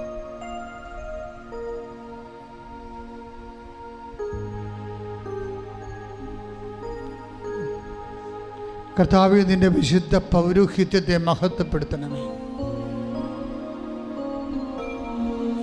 കർത്താവേ, സഭയിലുള്ള സാന്നിധ്യം പ്രകടമാക്കണമേ. അമ്മേ, പരിശുദ്ധമേ, ദേവമാതാവേ, എല്ലാ മക്കൾക്ക് വേണ്ടി മാധ്യസ്ഥം വഹിക്കണമേ. തീർത്ഥാടനത്തിൽ ഇവിടെ ആയിരിക്കുന്നവരുടെ മേലും അങ്ങ് അകലെ ഭൂഖണ്ഡങ്ങളിലും ഞങ്ങളുടെ രാജ്യത്തിൻ്റെ വിവിധ സംസ്ഥാനങ്ങളിലും ഓൺലൈനിലായിരിക്കുന്നവർ, ഈ സംസ്ഥാനത്തെ വിവിധ ജില്ലകളിൽ ഓൺലൈനിൽ ഉടമ്പടിച്ച് എടുത്തിരുന്നുകൊണ്ട് ആരാധന കൂടുന്നവരെ ഇപ്പോൾ സ്പർശിക്കണമെന്ന് പ്രാർത്ഥിക്കുന്നു. അവിടെ ശരീരത്തെ സ്പർശിക്കണമേ, വിവിധമായ രോഗങ്ങളെ സ്പർശിക്കണമേ, മാറാത്ത രോഗങ്ങളെ സ്പർശിക്കണമേ, തീരാത്ത വ്യാധികളെ സ്പർശിക്കണമേ, ഉള്ളക്കാലം മുതൽ ഉച്ചവരെ അവരെ സ്പർശിക്കണമേ. ഉച്ച മുതൽ ഉള്ളംകാലം വരെ കർത്താവിൻ്റെ രക്തം ആന്തരിക അവയവങ്ങളിലും എല്ലാ പേശികളിലും കൊശങ്ങളിലും അസ്ഥികളിലും പല്ലുകളിലും എവിടെയാണ് രോഗമുള്ളത്, എവിടെയാണ് സിസ്റ്റം ഉള്ളത്, എവിടെയാണ് ക്യാൻസർ ഉള്ളത്, എവിടെയാണ് സ്വെല്ലിംഗ് ഉള്ളത്, നീരുള്ളത്, യേശു ക്രിസ്തുവിൻ്റെ ഉന്നതമായ നാമത്തിൽ മാരക രോഗങ്ങൾ മാറിപ്പോകട്ടെ. സ്തുതിക്കട്ടെ. ഹല്ലേലൂയ. ഹല്ലേലൂയ. ഹല്ലേലൂയ. യേശുവേ, എല്ലാ രോഗികളെയും സ്പർശിക്കണമേ എന്ന് പ്രാർത്ഥിക്കുന്നു. സാക്ഷികളായി ഉയർത്തണമേ എന്ന് പ്രാർത്ഥിക്കുന്നു. ഹല്ലേലൂയ. ഹല്ലേലൂയ. മഹത്വം മഹത്വം. ആരാധന ആരാധന. ഹല്ലേലൂയ. ആരാധന. മഹത്വം മഹത്വം. ആരാധന. അരികിൽ വരേണേ സദയം തുടേണേ സുഖായിടും എൻ്റെ ഉള്ളം. പരിശുദ്ധ പരമ ദിവ്യകാരുണ്യത്തിന് ആരാധനയും സ്തുതിയും പുകഴ്ചയും ഉണ്ടായിരിക്കട്ടെ. കൈ രണ്ടും കൂടി നെഞ്ചത്ത് വെച്ചുകൊണ്ട് പ്രാർത്ഥിക്കാം. വീട് ഇല്ലാത്തവര്, വീട് സ്ഥലമില്ലാത്തവര്, വീട് സ്ഥലവുമില്ലാത്തവര്, ജോലി ഇതുവരെ ഒത്തുവരാത്തവര്, ജോലി നഷ്ടപ്പെടാൻ പോകുന്നവര്, ഓഫർ ലെറ്റർ വന്നിട്ട് വിസ കിട്ടാത്തവര്, വിസ വന്നിട്ട് അക്കോമഡേഷൻ കിട്ടാത്തവര്, റിസൾട്ട് പ്രതീക്ഷിക്കുന്നവർ, റിസൾട്ട് വന്ന് തോറ്റുപോയവർ, അവരടുത്ത നടപടിയിൽ ദൈവികമായ ഇടപെടലുണ്ടാകാൻ വേണ്ടി, സാമ്പത്തിക ക്ലേശങ്ങളിലും ജപ്തിയിലും വന്നിരിക്കുന്നവർ, വ്യാപാര വ്യവസായങ്ങളെല്ലാം വരുമാനമില്ലാതെ തകർന്ന് പോയവർ, കൊടിയ മനക്ലേശങ്ങളിലും ഡൈവേഴ്സിലും ഒക്കെ ചെന്ന് പെട്ടിരിക്കുന്നവർ, വിവാഹം ഒത്തുവരാത്തവർ, മക്കളില്ലാത്തവർ, മക്കൾ ദുർനടപ്പിലും ഭ്രാന്തിലും ഡിപ്രഷനിലും ഒട്ടിസത്തിലൊക്കെ ചെന്ന് വല്ലാതെ അതുകൊണ്ട് വേദനിക്കുന്ന മാതാപിതാക്കന്മാർ, ആ മക്കളെ സ്പർശിക്കാൻ വേണ്ടി കണ്ണീരോടെ പ്രാർത്ഥിക്കട്ടെ. ശ്രദ്ധിക്കട്ടെ.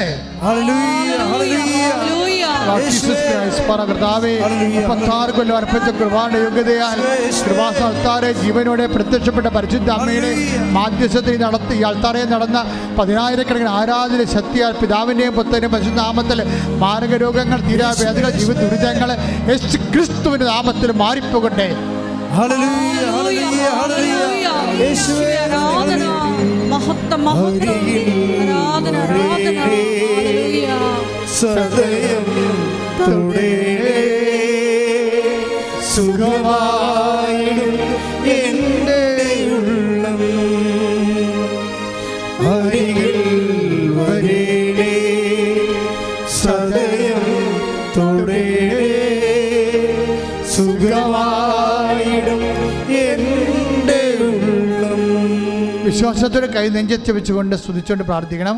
ഇപ്പോൾ നമ്മൾ പ്രാർത്ഥിക്കാൻ പോകുന്ന വിഷയങ്ങൾ, അതായത് വാതരോഗികൾ, ശരീരത്തിൽ നീര് കെട്ടിക്കിടക്കുന്നവർ, അപ്പം മാതാവിൻ്റെ മധ്യസ്ഥത്തിൽ ഈശോ അടിപ്പണർ പോലെ ദൈവികമായ ശക്തി അവിടെ ശരീരത്തിലേക്ക് ചെല്ലാൻ, രക്തസ്രാവ രോഗികൾ, ഗർഭപാത്രം ചുരുങ്ങുന്നവർ,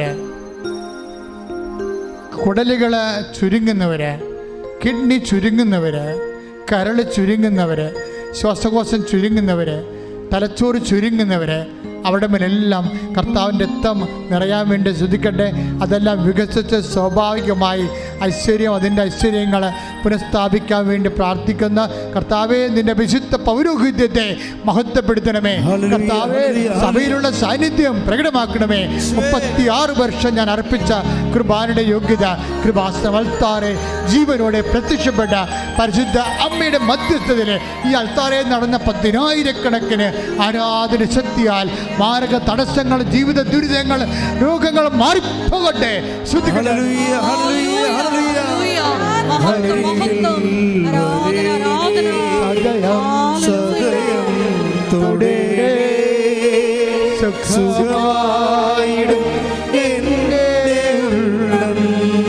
അരികിൽ വരേണേ സദയം തുടേണേ സുഖമായിടും എൻ്റെ ഉള്ളം.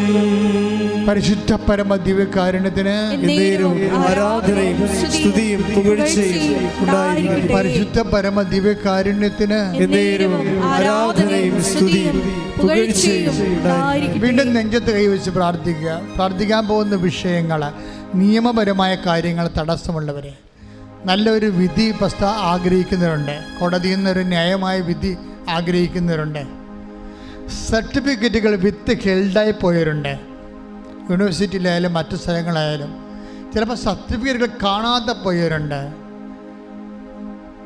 ചിലപ്പോൾ വേണ്ടത്ര നിൻ്റെ ജോലിക്ക് ആവശ്യമായ ക്വാളിഫിക്കേഷൻ ഇല്ലാത്തതിൻ്റെ പേരിൽ ശമ്പളം കുറഞ്ഞിട്ട് ജോലിയിൽ നിന്ന് പിരിച്ചുവിടൽ ഭീഷണി ത്രെട്ട് നേരിടുന്നവരുണ്ടാകും.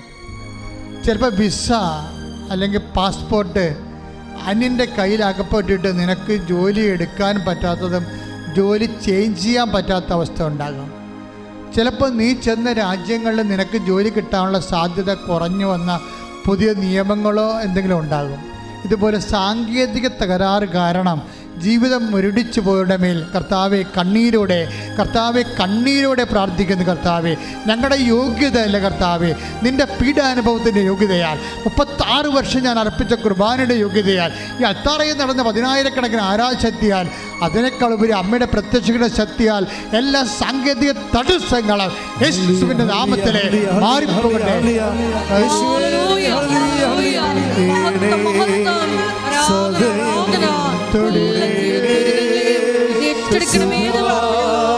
സാക്ഷികളായി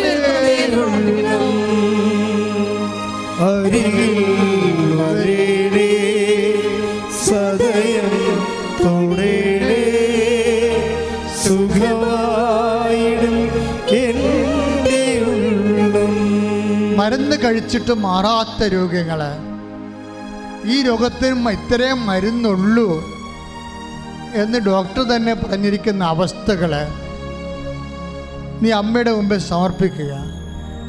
അഹറോൻ്റെ പൂത്ത വടി ബദാം കായ്ച്ചതുപോലെ, ഉണക്ക വടി വരണ്ട വടി ബദാം കായ്ച്ചതുപോലെ നിന്റെ ഐശ്വര്യം പുനഃസ്ഥാപിക്കാൻ വേണ്ടി കണ്ണീരോടെ സ്തുതിച്ച് പ്രാർത്ഥിക്കട്ടെ.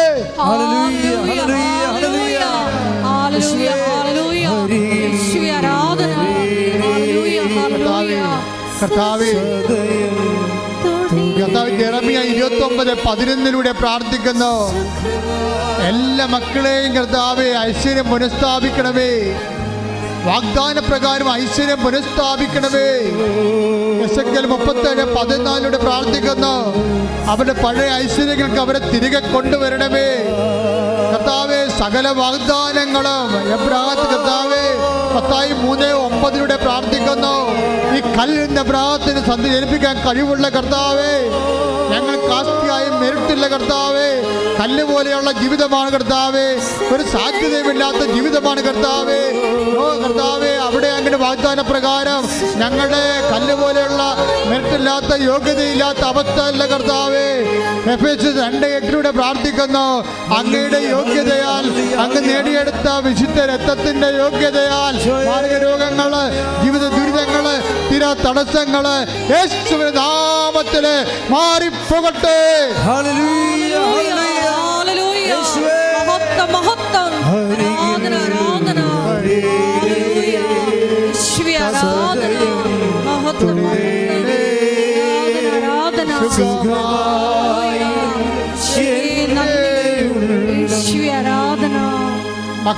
മക്കളില്ലാത്തവർക്ക് വേണ്ടി പ്രാർത്ഥിക്കാം.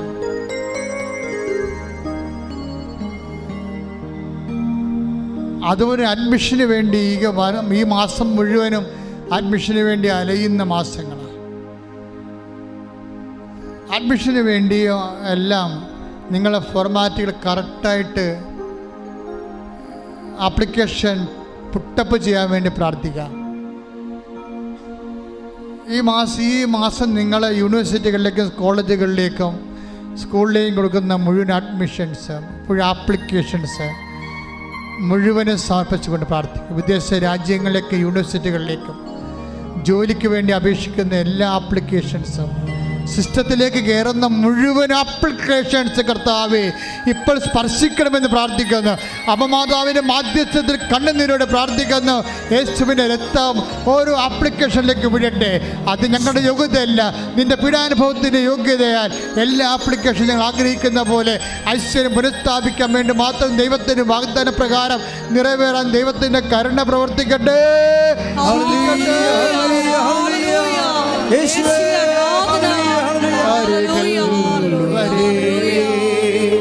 സദയം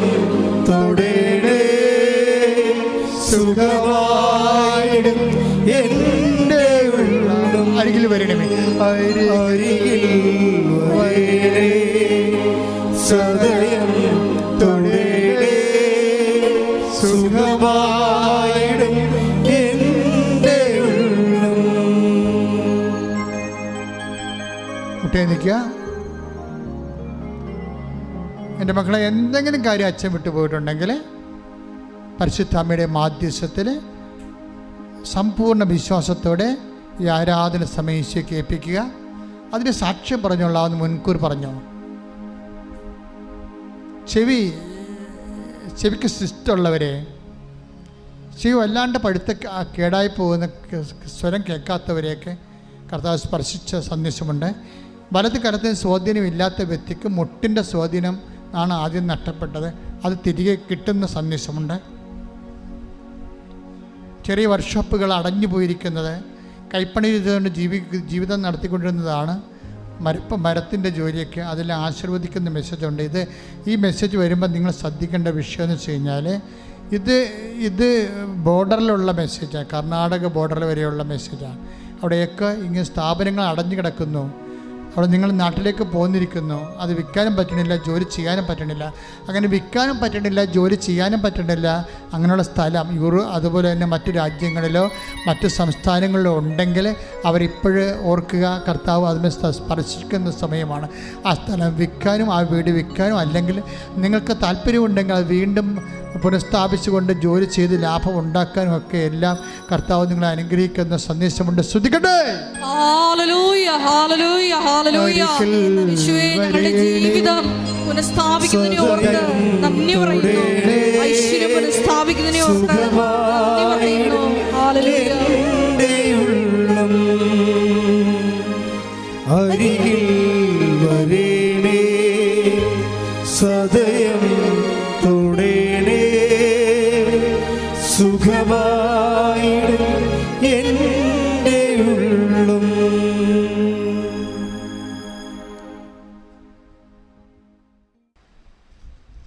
സമാപനാശീർവാദം. ഒരിക്കൽ കൂടി മരിയൻ ഉടമ്പടിയിൽ സമർപ്പിച്ചിരിക്കുന്ന എല്ലാ നിയോഗങ്ങളും, ഒപ്പം തന്നെ ഇപ്പോൾ നമ്മളെ നൊമ്പരപ്പെടുത്തുന്ന വിഷയങ്ങളും ദൈവമാതാവിൻ്റെ മധ്യസ്ഥയിൽ ദിവ്യകാരുണ്യ സന്നിധിയിൽ സമർപ്പിച്ചുകൊണ്ട് പ്രത്യക്ഷീണത്തിൻ്റെ സാക്ഷികളായി ഞങ്ങൾ ഉയർത്തണമെന്ന് പ്രാർത്ഥിച്ചുകൊണ്ട് ശിരസ് നമിച്ച് നമുക്ക് ആശീർവാദം സ്വീകരിക്കാം.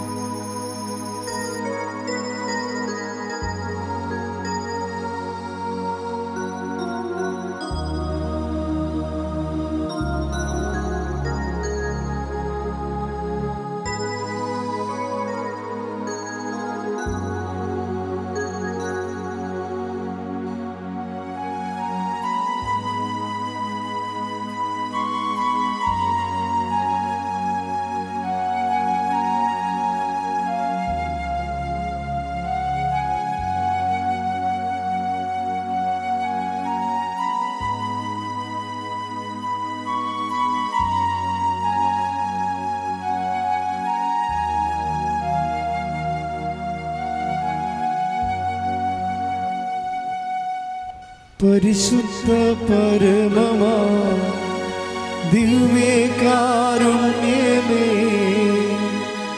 എന്നുമെന്നും അങ്ങേയ്ക്കാരാധന. പരിശുദ്ധ പരമമാ ദിവ്യകാരുണ്യമേ, എന്നുമെന്നും അങ്ങേയ്ക്കാരാധന. പരിശുദ്ധ പരമമാ ദിവ്യകാരുണ്യമേ, എന്നുമെന്നും അങ്ങേയ്ക്കാരാധന. ആവേ ആവേ ആവേ മരിയ, ആവേ ആവേ ആവേ മരിയ.